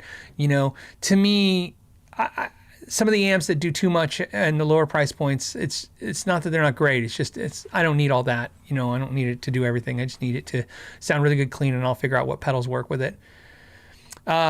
Damien says, "Hey Phil, thoughts on the custom Buckers versus new T-types?" I don't have any thoughts. I finally moved them out of this room. That's good. I was gonna say I bought some Gibson burst buckers, and I still haven't installed them. I did it like 2 months ago, and every time a pickup question came up on the on the live show, I look over the corner desk and see it. So then at least they've moved to the shop, which means they're probably going to go into guitars soon. You know, I like all Gibson pickups. Some people don't like the T-types as much. Some people don't like certain Gibson pickups. I like Gibson pickups. I do. I think most companies were just copying Gibson pickups and or trying to copy the magic that Gibson had from the beginning. So I really think a lot of Gibson pickups are really, really good. Grumpy Mike Guitar says, cut my left thumb really bad. I always try to protect my fingers, but until now, never realized how important your thumb is. Yeah, that is pretty horrible. You know, I've had that happen too, where I've had it in videos where I've smashed my thumb or cut my thumb and I like super glued it and stuff to get through the video and stuff. It sucks. This week, I think I told you guys I would tell you real brief since Grumpy Guitar Mike brought up he got hurt. Sean and I, it's getting hotter in Arizona. You know, it's not hot yet, but it's getting warmer. So long walks, long hikes, you know, when you're hiking in 90 degrees, it gets a little, you know, daunting, 2-hour hike in 90-degree weather. So we were like, hey, let's do this. So we went to Costco, like literally on a whim. We went to Costco and we bought 2 paddle boards, just bought them, and then went to the river and paddled for 3 hours down the river. And I fell off twice. She fell off twice. I have massive bruising. She has massive bruising too. She got pinned by a tree. She like slammed into a tree. I know you guys are going to say like, it's not that hard. Look, it's not hard. It's just like, for instance, I wiped out one time because we were going down the river. And then what happened was I looked behind me and obviously, it's my first time on a paddleboard. I looked behind me. I was looking at something, and I didn't see the paddleboard turn. It started turning, and then the river caught it and flipped me over, and then it hit me. And I had a water bottle that was, you know, everything was tied off to the board, and the water bottle, which was like this one, just went up my side like this, and that's why I have this long bruise up my side. And we had a blast, by the way. It was an amazing time. It was amazing. 3 hours. It was getting a little dark. We were getting a little nervous towards the end. Literally the last 10 minutes, we thought, oh no, is it going to get dark outside? Do we know how to get back to our car? So we did it, and we were happy. We're going to do it many times before, but we realized that at couple of those times were probably more dangerous than we anticipated, and maybe we should have watched a couple videos, which we now have done, and learned a little bit more about safety and paddleboarding. So basically, what I'm basically telling you is, totally buy some paddle boards and go down a river. It's awesome. However, definitely first learn how to stand on a paddleboard, and also maybe just watch a couple instructional videos on a couple safety things. Maybe. So it was just weird that we were just like, let's just do it. What could be so dangerous? Until of course the river is like pinning you against a rock with the board and the rock, because you lost your balance and fell over. So it was fun. It was a good time. We're gonna do it many times. So the water is very cold, which was very good. So when it's 90 and the water is cold, it's fantastic. But it was good. Somebody says kayaks and canoes. Maybe. The paddle boards are the investment at this point. We've done it. We bought them. So they weren't super expensive, but 2 of them are basically made Mexico Stratocaster, right? It's about $800. Is that what a made Mexico is now? So, Disco says, should have made a video. Yeah. I mean, look, here's the thing, man. We went down the river because we have a river that's by our house. So it's like 15 minutes drive there. And in that river, we saw horses, wild horses. We saw a cow drinking from the thing. We saw 2 bald eagles grab a fish. We saw giant fish. We saw a turtle that was swimming in the water. We saw a duck with little baby ducks swimming across really fast. I mean, it was like a little adventure, like right out of a movie, paddling down, doing our thing. So there you go. And we'll be safety first more.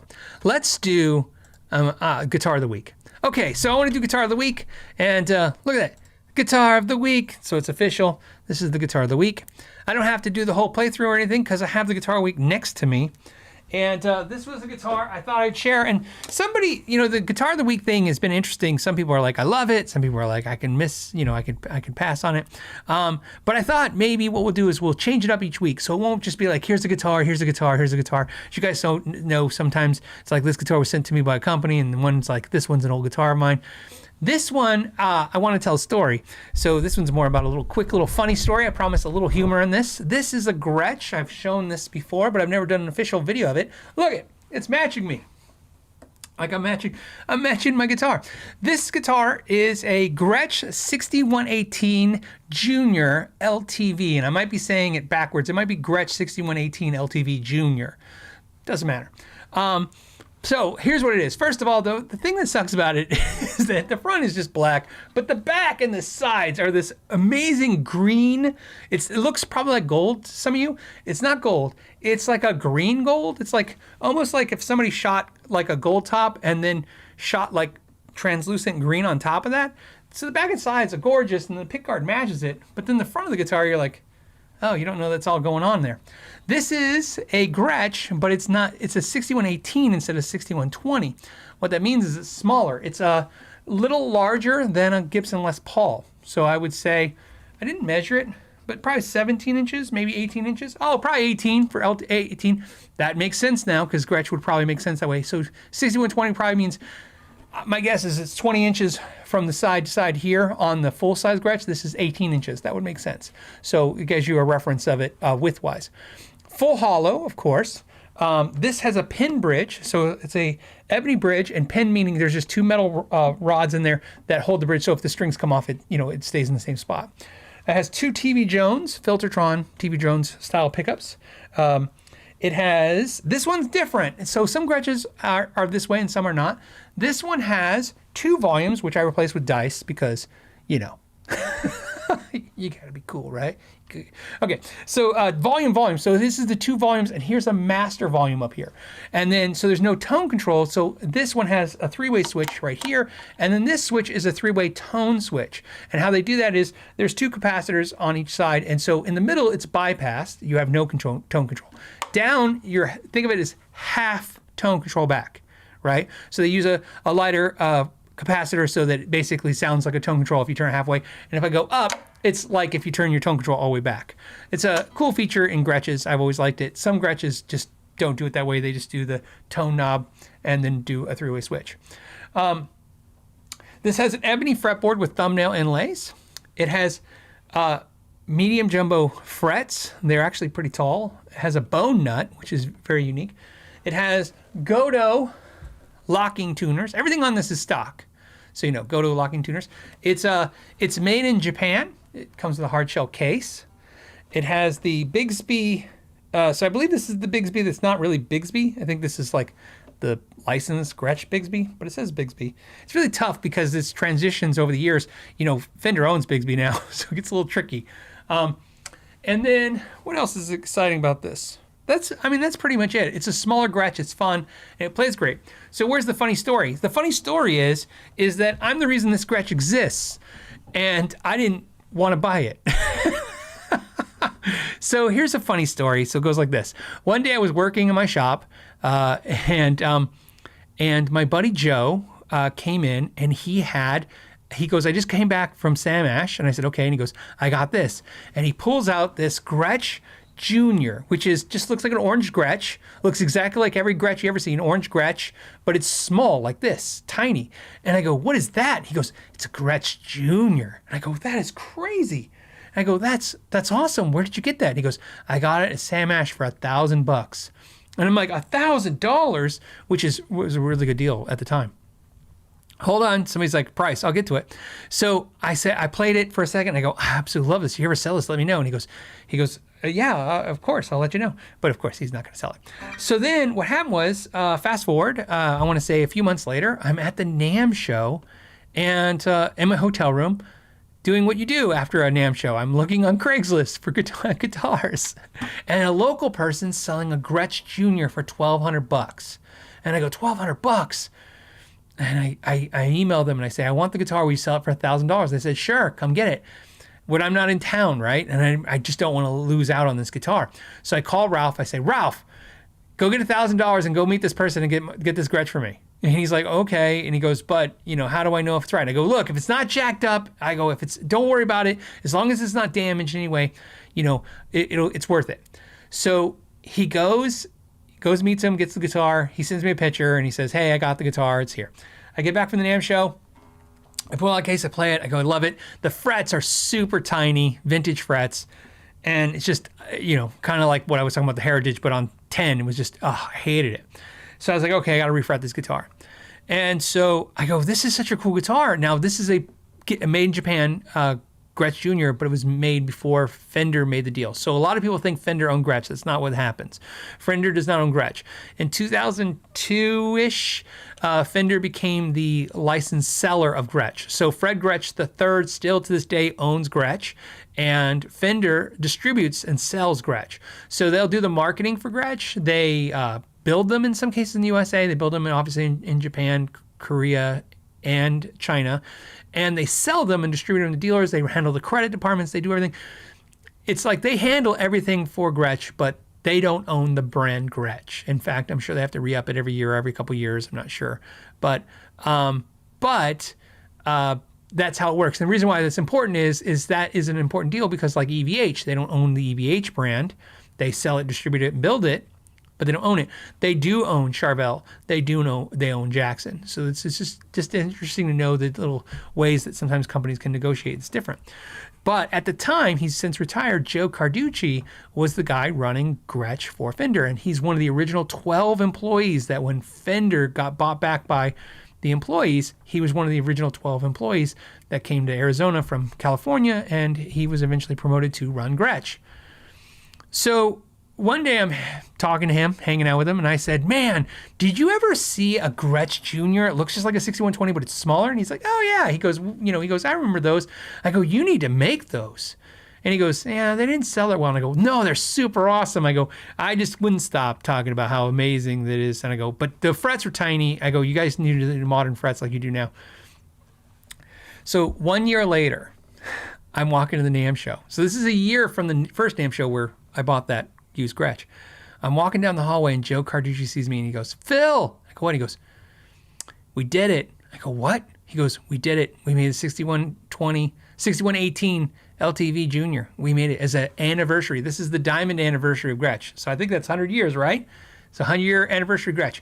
He goes, we did this. We did it. We made it exactly like what you said. He goes, but we put bigger frets on it.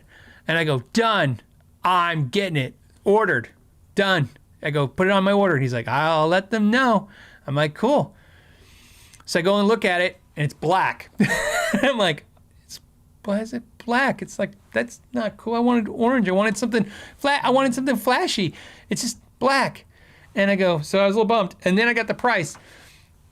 Dealer cost was like $2,600. That was dealer cost. And so I was like, so I go, oh my God, I bought one for $1,000. This was $2,600 cost. But I had to buy it because I talked him into making them, and then I told him without looking at it I was taking it. So here's the funny part. So then I had both, and over time I just love the way this one sounds and plays better. Speaking of which, I probably should share with you. So it's a classic. One thing I don't love about it, the only thing I don't love about it is it's constantly sitting on the wall behind me and no one ever mentions it because it's black. It's just kind of boring for a Gretsch. Don't get me wrong. Just, when you think of Gretsch, you think of POW colors, right? Orange, golds, crazy blue, crazy colors, right? Something fun. Or white, for a white Falcon. But let me go ahead and share this guitar. Let me do the guitar view. Let me see if I can change my views. Let me go ahead. I got to move my seat. That's a little better. That's a little better. Okay. Let's go to guitar view. Okay. Okay, and what I'll do is I'll turn on the master volume, and I'll just give you a sample of the two pickups. I'm running through a Fender Princeton head into a Friedman 112 cabinet, mic'd up with an SM57. I don't know if you can see all that. It's kind of hard to see. There it is, there it is. Mic'd up with SM57, and we'll run some cleans. Here it goes. We'll do neck pickup first.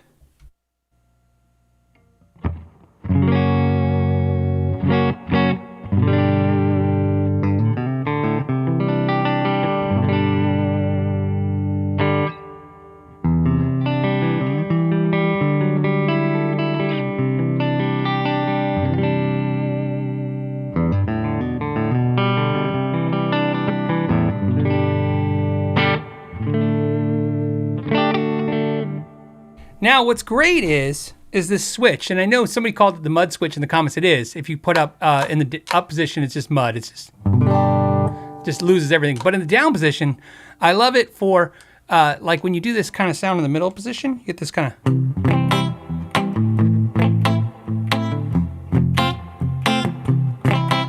And it's nice to mellow it out a little bit with that down position on the tone switch.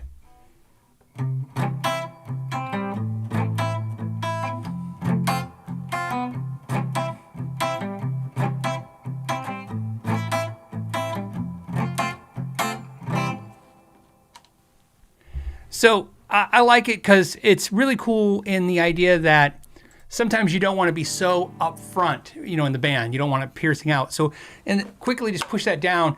And yeah, on the up position, it gets muddy and dark.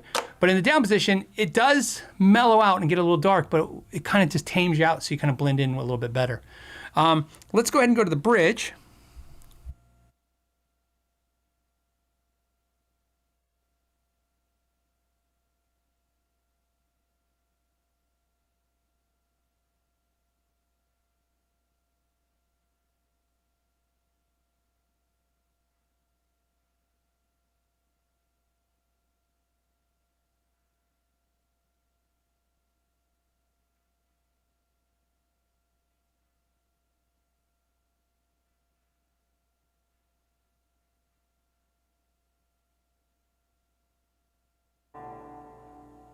All right, I'll unmute the button.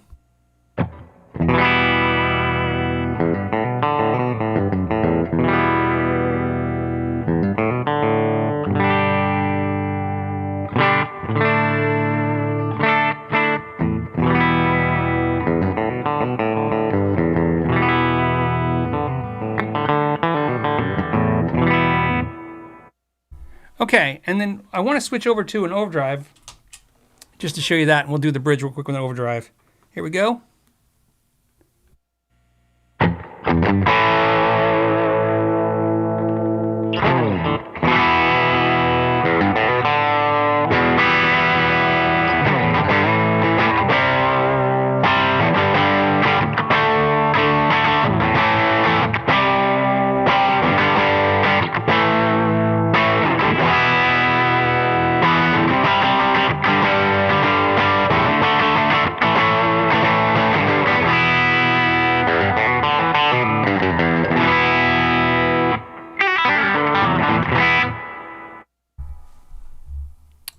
So as you can see, very Gretsch sounding, and a different and funny story. This is how I talked myself into buying a Gretsch guitar, and to this day, I absolutely love it. It's my best sounding Gretsch I've ever played.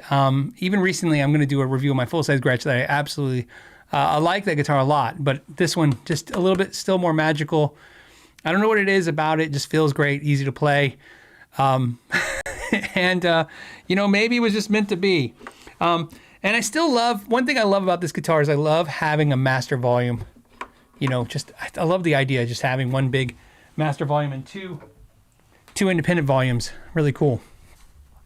So, neck pickup for jazz. You could do jazz on that. You know, for a while, for about a year, a couple years ago, I had flat ones on it and I really liked it, but I switched them to another guitar. So that's just good times. So I thought I'd share that with you. Like I said, I thought I'd share a funnier story about a guitar and now I learned my lesson, which is watch what you suggest because you're going to be accountable for it. Okay, let's keep going on to the next subjects, unless anyone has any questions about the guitar, which I don't think anyone would have.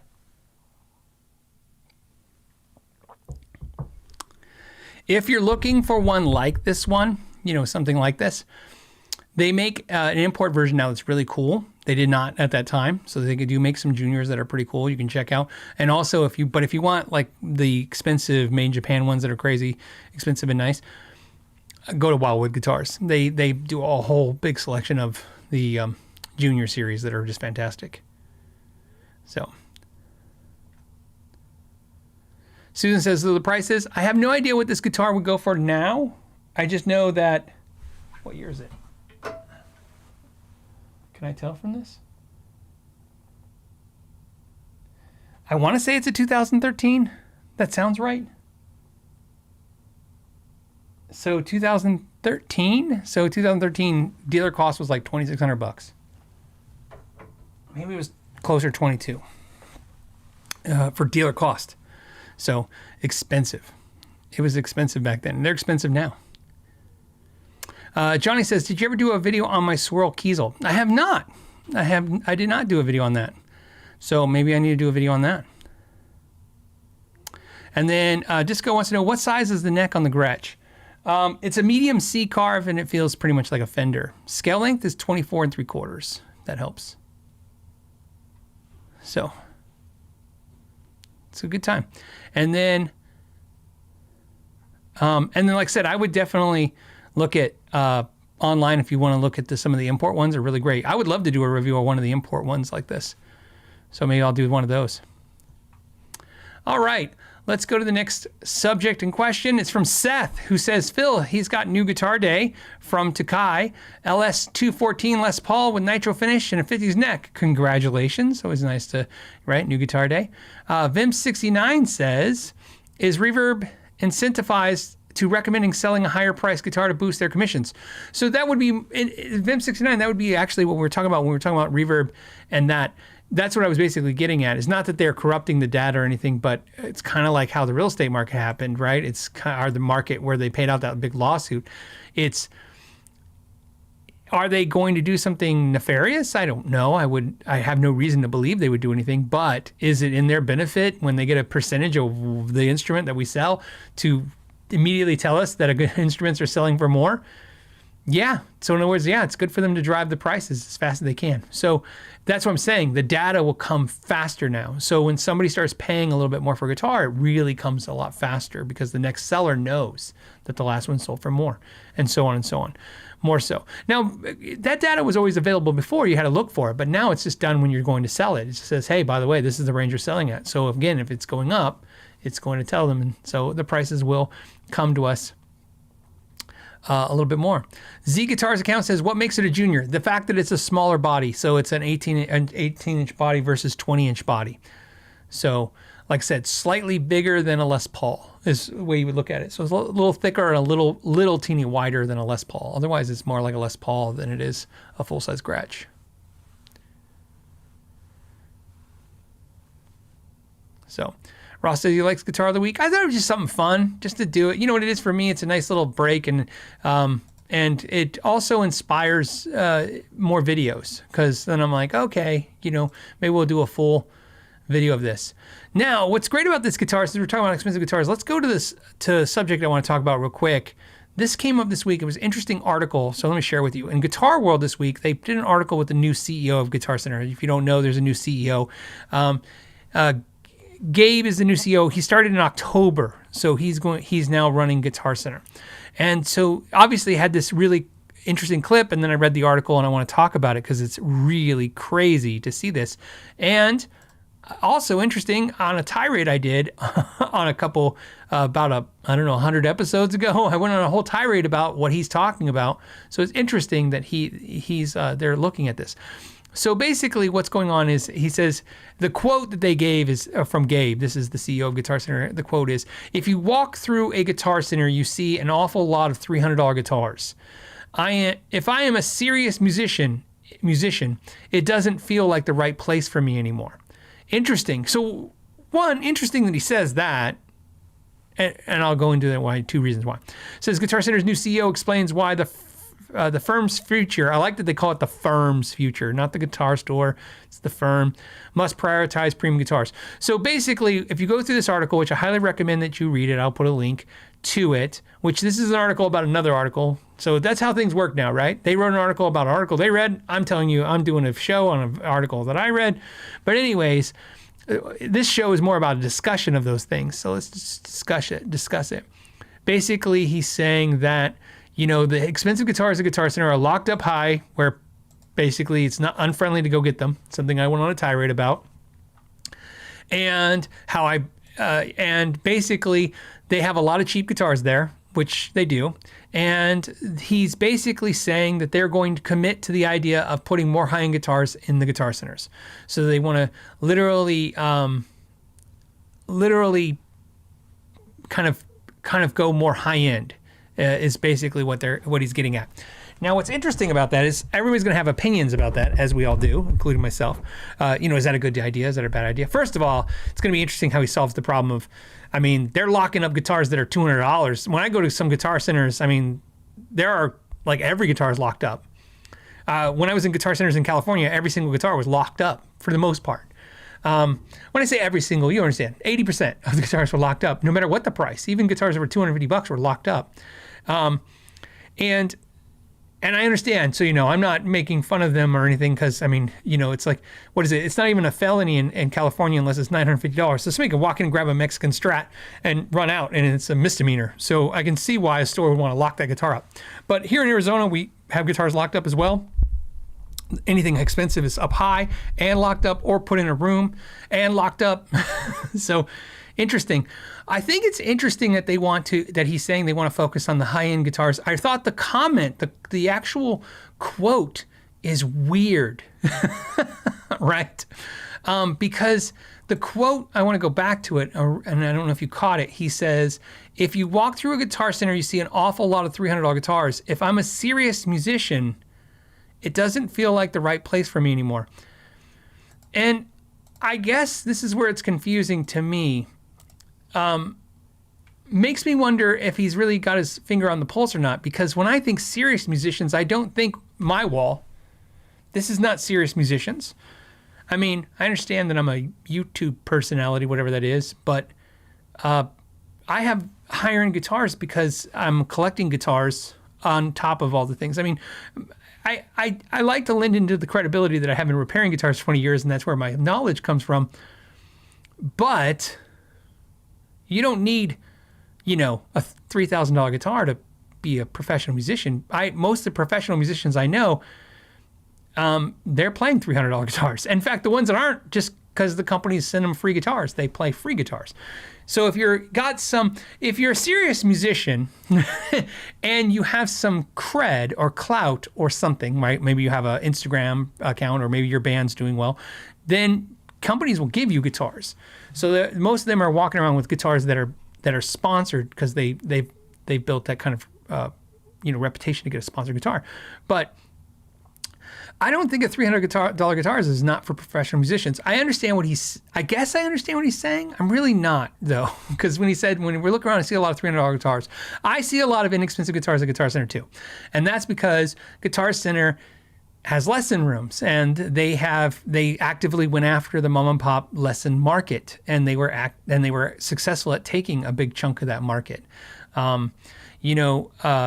I did not have to contend with that with my store. In the 13 years we were in business, Guitar Center, I don't even think it was the last 2 or 3 that Guitar Center started doing lessons. So we weren't competing on that level. And for the first 8 years of my store, Guitar Center didn't do repairs. So I didn't have repairs to contend with Guitar Center. Guitar Center took in repairs and lessons because of the recession. They weren't selling guitars. They have to justify all that expensive square footage, so they were just finding ways to get people in the stores. Mathematically, I still don't think the lessons make sense for Guitar Center. The square footage costs so much, and the lessons comparatively, unless they're converting students into customers, it's not very lucrative, I would imagine. But the point is that it's just an interesting thing, because I sit there and I go, and he goes on to talk more in the article about how he wants the Guitar Center to be a playland, which it kind of is. And what I mean by playland, he wants, people to go in and just have a great time. But I'm like, okay, so is he saying, and he basically alluding that he wants a bunch of really expensive high-end gear in the Guitar Centers, and he wants us to just go in there and not have them locked up and go have a ball and play with them.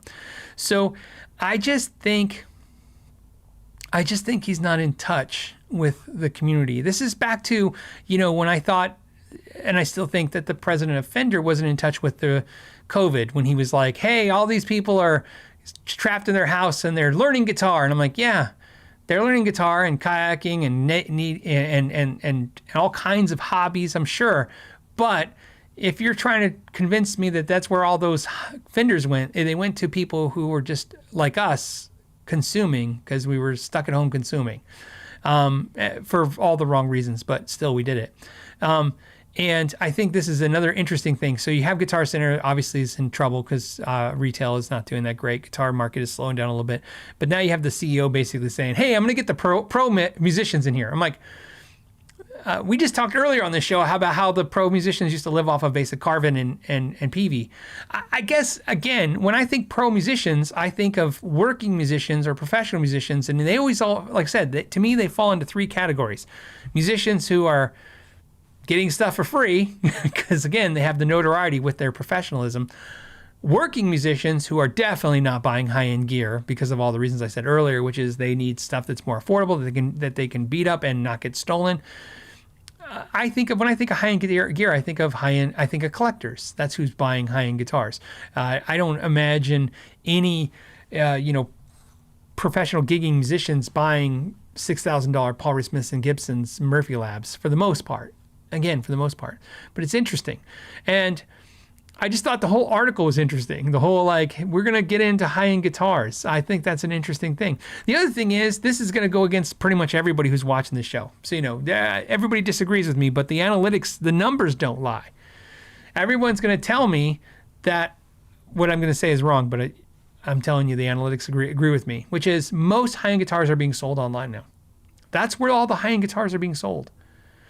Almost all the high-end guitar shops, we're not even talking about Sweetwater and Guitar Center and stuff. Most all the high-end guitar shops are pretty much online only. In fact, high-end guitars are so dominant on the online that so many of the companies used to have policies about you having a physical brick and mortar store and not doing online only, that it became problematic to the point where some companies were doing so well selling online, they bought brick and mortar stores just so they could get access to brands so they could sell them online.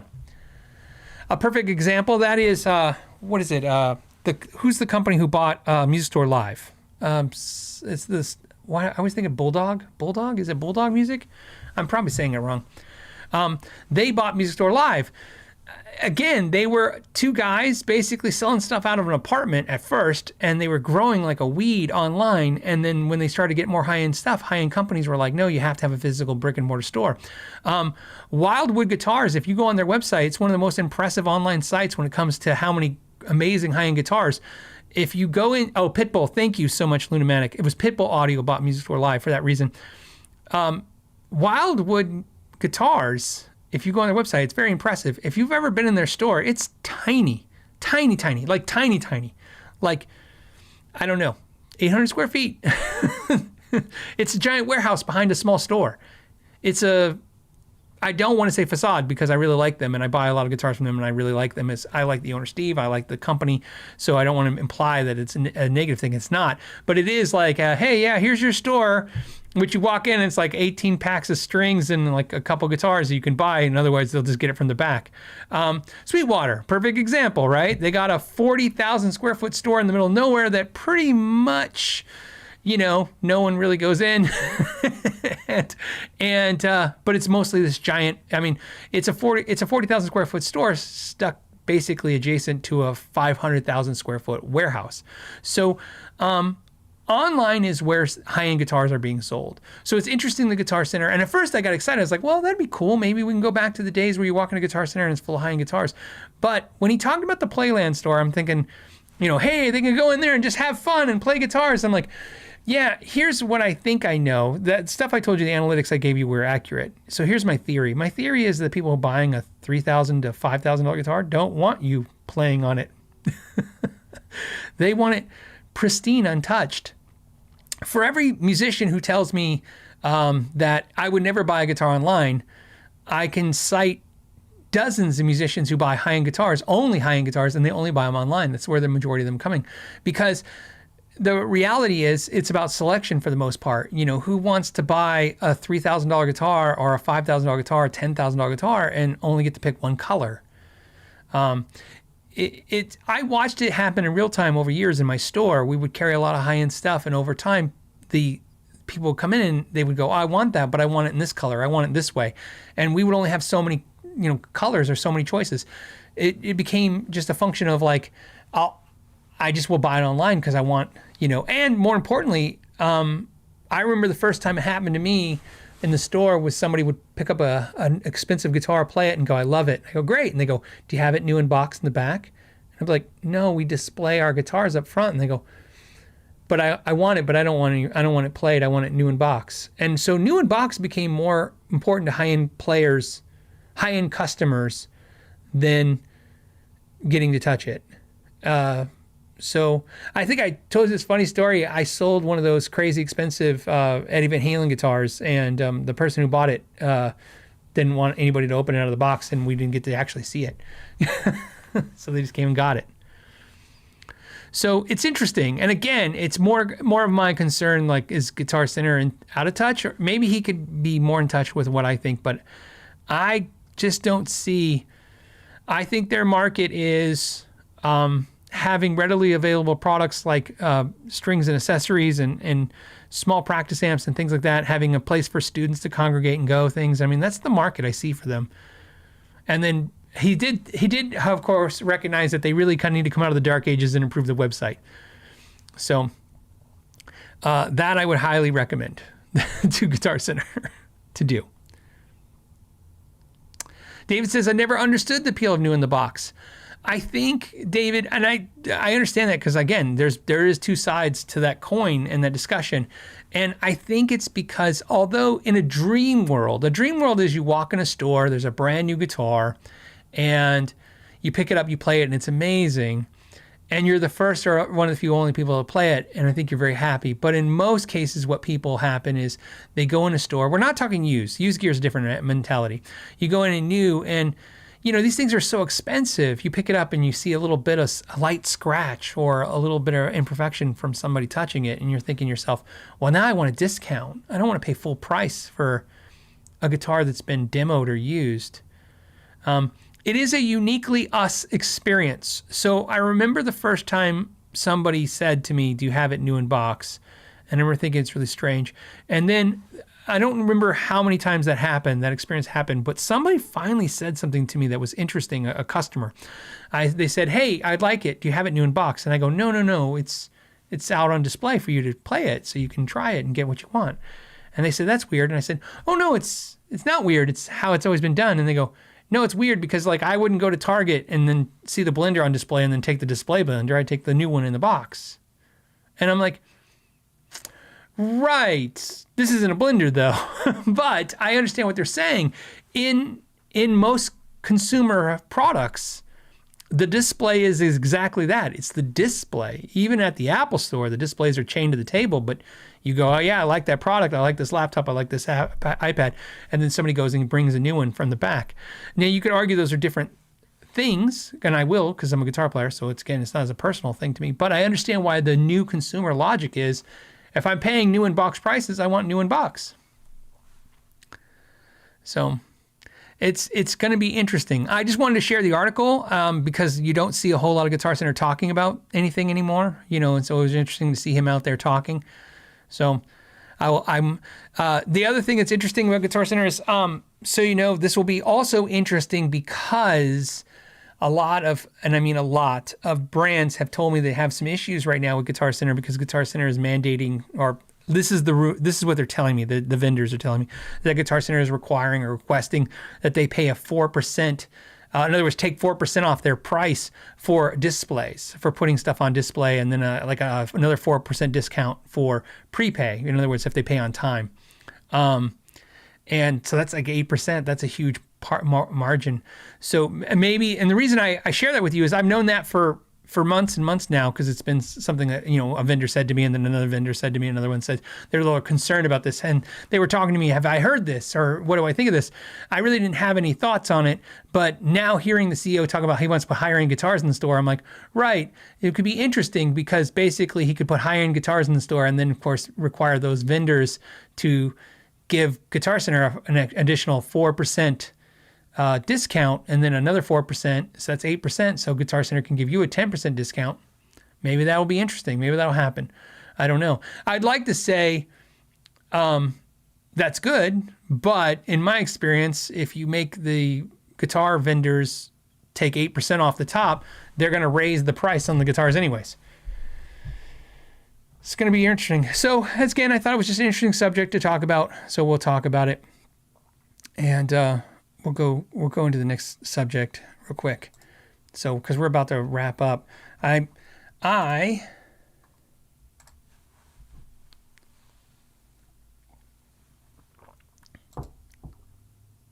okay, I saw 2. How am I missing 2? I am. Oh, there it is. Okay, so no more super chats, please. It says Z Guitars account says, hi, Phil. Oh, thank you for the large super chat, by the way. It says, hey, Phil, have you heard of Vola Guitars? I have. I reviewed one on the channel. He says, I just received one of the Joss Allen signatures. Joss is a great guy, man. So he's great. I always want to say kid, and he'll probably get offended too, but you got to understand he's like my son's age. He's a great guy. Joss Allen signature is brand new for $1,220. It looks and plays like a custom shop level guitar. I'm really impressed with it so far. Yeah, well, Vola's prices now that they've dropped their prices, and they've dropped them even again. They keep dropping. Vola is like kind of like they're great guitars for the price because the price keeps now is dropped. Some people are a little unhappy with Vola because if you bought them for the old prices, now you're losing a lot of money. That'll eventually run its course, because they only dropped the prices because a lot of people weren't buying Volas. Vola is a company.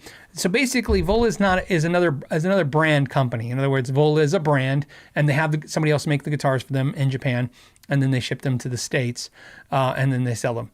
And now they're selling direct, and because they had issues with dealers. Issues being that dealers weren't paying the accounts on time, and people weren't really buying the guitars. And my thought process on Vola was they were spending all their marketing money in the wrong spots. I mean, they were buying NAMM booths, which, in today's day and age, the idea that you go get the dealer is not working.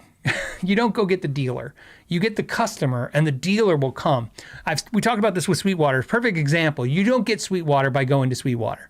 You get Sweetwater by getting a customer who wants your product. Sweetwater is very in tune with what the customers want, okay?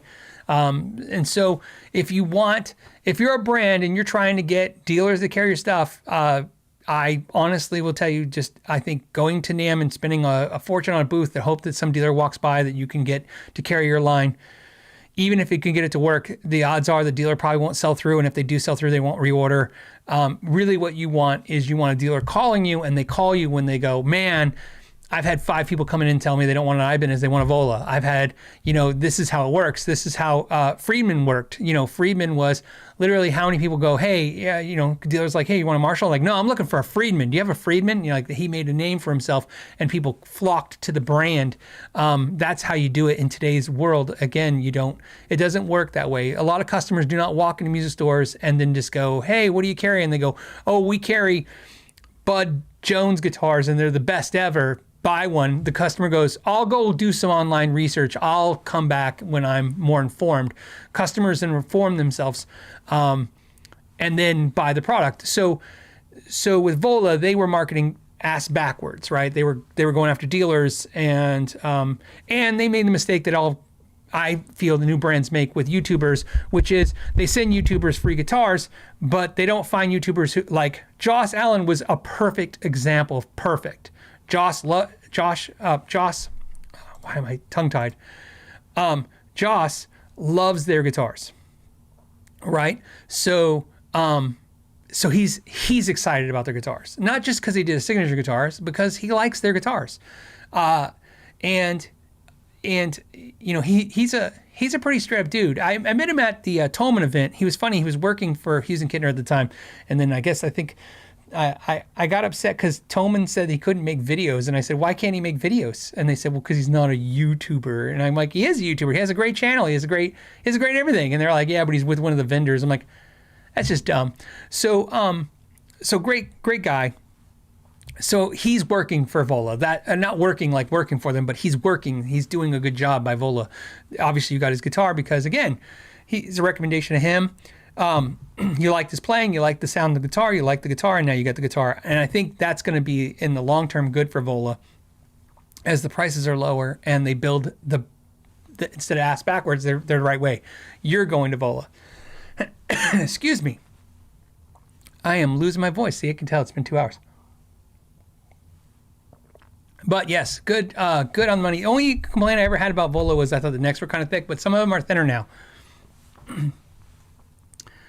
But, and quality is great. The one I reviewed was fantastic. In fact, it was a really good guitar. I would tell you that I regret selling that guitar, but I don't, because I would have lost my ass if I waited to sell it now, because I think now I bought it for dealer cost, and it's more than what they sell for now. So I'm glad I got out of it. I might buy it again because it's cheap enough now. So there you go. Jeff Harper says, hey, can you use string for an electric on an acoustic? Jeff, basically, can you use steel strings? Can you use steel strings on an acoustic? You can. Absolutely. It's not a good idea to use acoustic strings on an electric guitar, only because the pickups, they won't magnetically grab the strings as easily, and it's not going to be as loud, and it may not work. Well, it's going to work. It's just not going to work that great.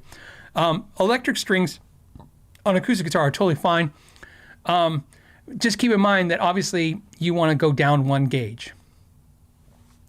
So like I wouldn't put, you could put 12 gauge electric strings on an acoustic. I would not go 13s ever. Electric strings on acoustic. 12s is the highest. I would highly recommend, since most acoustics ship with 12 gauge acoustic strings, go 11s or lower for electric strings. Grubby Mike says it'll sound like crap. It could. It's not going to be a sound I prefer. It's going to be a brighter sound. However, I will tell you that I have done setups in the past for acoustics with electric strings by request of a customer. Every time it was they wanted 9 gauge electric strings on their acoustic, and it was every time it was either because they had issues with their hands, right? Something strength issues with their hands, or they just were like, I want to play acoustic, but I'm so used to electric. If I can make this acoustic more like electric, I'll make it work. So I did that. I've put 10 gauge electric strings on an acoustic once or twice, but mostly it's 9s just to make it. But you can always go smaller gauge acoustic strings too. You don't usually find acoustic strings smaller than 10 gauge, which is why usually I did a lot of 9s for electric. And Grumpy Mike Guitar is right. It's not gonna be loud, and it's gonna be a little tinny. But I don't think it's a big deal if you're not worried about the sound. Usually my experience is that question you're asking isn't about sound, it's about playability. So yeah, you'll be fine. John, last super chat, says, hey, I bought an affordable Relic to understand the vibe results. Okay. Never have to worry about scratches or dents. How could you ever tell? LOL. Also feels like a good worn-in baseball glove. So there you go. Yeah, it's funny. We were talking about Relic guitars last week, and it dawned on me. I was trying to go to sleep one night this week, and it wasn't working. And it dawned on me, I don't own any Relics. I was like, well, of course I do. I own a Relic guitar. I own a couple. And I was like, I don't own any. What I do have is a couple worn-in guitars. Worn-in, like, I don't mean just for me worn-in. I mean, like, my custom shop Fender is not relic. Well, it's lightly relic worn in. So I was like, it's interesting. I always thought I did, and I think it's because I reviewed so many. I was like, oh, yeah. But yes, I think relics, that was one of the best things about them. You could walk around the guitar and you like lean it up on a wall and care if it get dinged or nicked or not, or it didn't matter. It's great. So, yeah, it's, I like relics. Like I said, I like the look of relics. Some people say it's like not earned and whatever, and I'm like, I don't know what that means. No, I don't. I was gonna say I kind of understand. I don't. It's like I get why you're saying it. I just don't really know. Susan says, don't you have a Valiant Jupiter Relic? I don't have that guitar. So the Jupiter Relic Valiant guitar. You have to understand, a lot of times when companies like that reach out, they reached out, and in the Valiant guitars, I forgot which one it is. Let me look. So what happens when you make content, you have to make sometimes you have to make minor sacrifices, okay? When I talk to Valiant Guitars, I don't know why it's not coming up. Let's see if I can do it this way. We'll end on this. Valiant Guitars.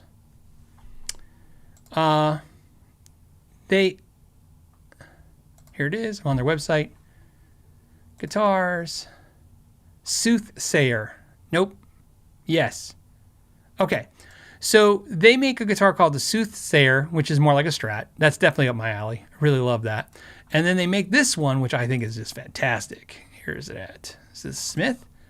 Oh, that guitar is gorgeous. This guitar. So I absolutely love this.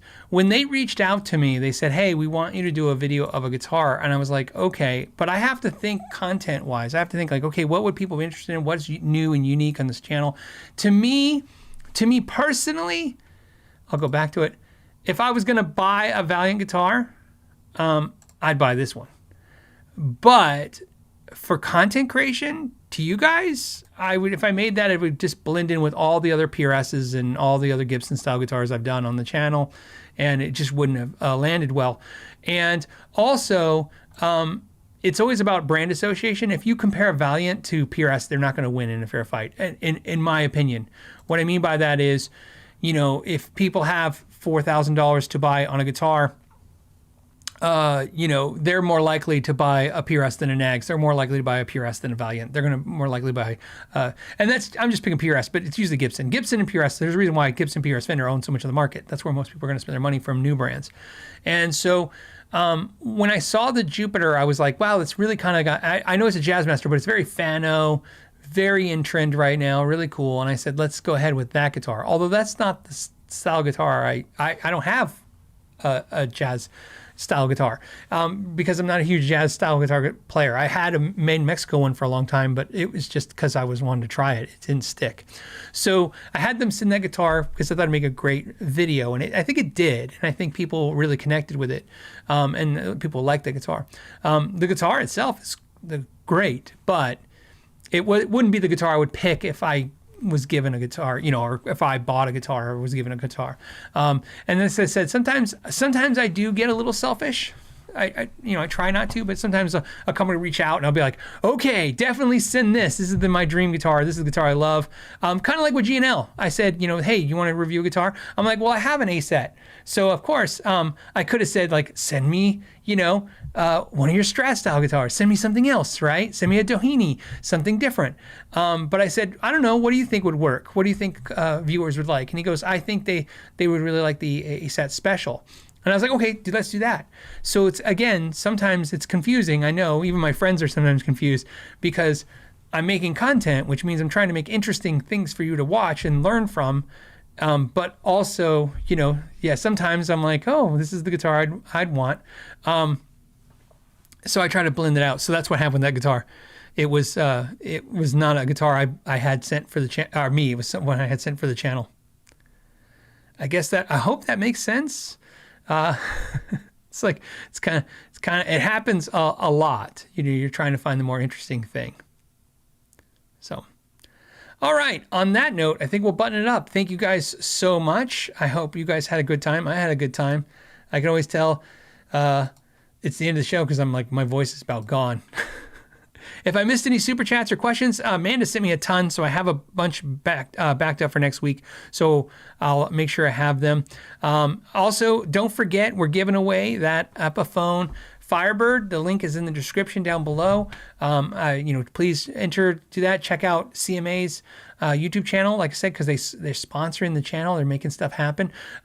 The last thing, since you guys hung out to the end, I'll share one little last thing I'm excited about. It's the thing that patrons got told today. So we're at 390,000 subscribers. That's pretty close to 400,000. It's a big number. If you guys remember, for the old school, the people who are with me from the very beginning know that Sharpen My Axe came about because when I hit 100,000 subscribers, instead of asking a company, for some guitars and stuff, and doing a giveaway, I said, let's upgrade some viewers' guitars. So we did 4 or 5 guitars. I think I did 5 guitars, one for every 20,000 subscribers when we hit 100,000 subscribers. We're doing 4 run of Sharpen My Axe again. We're doing Sharpen My Axe period, but we're doing 4 run of Sharpen My Axe special run for 400,000 subscribers, one for every 100,000 subscribers. The very first one starts in May. So think of it this way. It's like a march to 400,000 subscribers. Please make sure you're subscribed. So what's the first one I'm going to tell you right now? We got a Gretsch guitar. It's a beautiful Gretsch guitar. I probably have a picture. I'm not going to show you the picture. But we're going to do it. We're going to do a video. We're going to do a Sharpen My Axe with it. We're going to give it away. So that's the first one we're giving away. And we'll do 4 of those videos slowly paced out until we hit 400,000 subscribers, which should take us about, at the rate we're at now, 5 to 6 months. So before the end of the year, we're all done one. Of course, unless you guys all go crazy and start subscribing like crazy, and then I'll have to knock out 4 videos in a minute. So like if we got 10,000 subscribers tonight, let's just say the next 4 days of my life would be Sharpen My Axe videos of these guitars. So we're going to do 4 different guitars. Not all the guitars will be like this, where we have a brand new guitar and we're going to deck it out and give it away to you guys. I might have one of you send me a guitar and we deck it out. It's going to be a winner every time. So we'll pick a winner and then we'll do the video. We're going to do something we thought would be fun. Ian's Guitar Shack says, is Electromatic? It is Electromatic because a couple things. It's Electromatic because I need to fix it up. I need to do something cool with it. So if I took a made in Japan, $2,000, $3,000 Gretsch, why would I change anything about it? This one, we're gonna put some new pickups in it. We're gonna do some cool stuff. I even made sure to get a brand new case for it, so it's gonna come with a brand new Gretsch case. I mean, it's legit. It's over $1,000 worth of stuff, maybe even $1,500 worth of stuff. But more importantly, it's gonna be all specifically decked out the way like Sharpen My Axe is done, like how I would like it done. And so we'll do 4 of those videos, and like I said, one for every 100,000 views, to celebrate 400,000 views. So I thought I'd tell you guys about that. Be prepared for that. And the other thing that's cool to know is we don't have limits on how many entries, how many times you enter. So if you enter the last contest, you still qualify for every contest. You can enter every single contest. I don't care. And I think the only thing we didn't talk about is if you win, can you enter again? I'd prefer you not to, but I don't care. So if you win twice, it's either rigged or you're luckier than anyone I've ever met. So, and then I think that's it. Somebody said, and last note, somebody's asking about the Badlands Hollow Flash behind me. This one. If you guys didn't see, Badlands sent an announcement that they're shipping the Badlands Hollow Flashes starting Monday. So if you haven't seen that, I would check the updates on that. They started shipping out, I believe, 13 on Monday, and then 15 within the next 2 weeks. And then obviously just batch after that. So definitely check that out. If you've been admiring that one in the corner, I would definitely check to make sure when yours is shipping. You'll know because I have what order number you're in, and that'll tell you. Obviously, if you were one of the first 13 to order, you're getting yours not on Monday, but next week. All right. On that note, guys, thank you so much for your time. Till next time, know your gear. Today's episode of the Know Your Gear podcast is brought to you by Patreon members, channel members, and viewers who like and subscribe.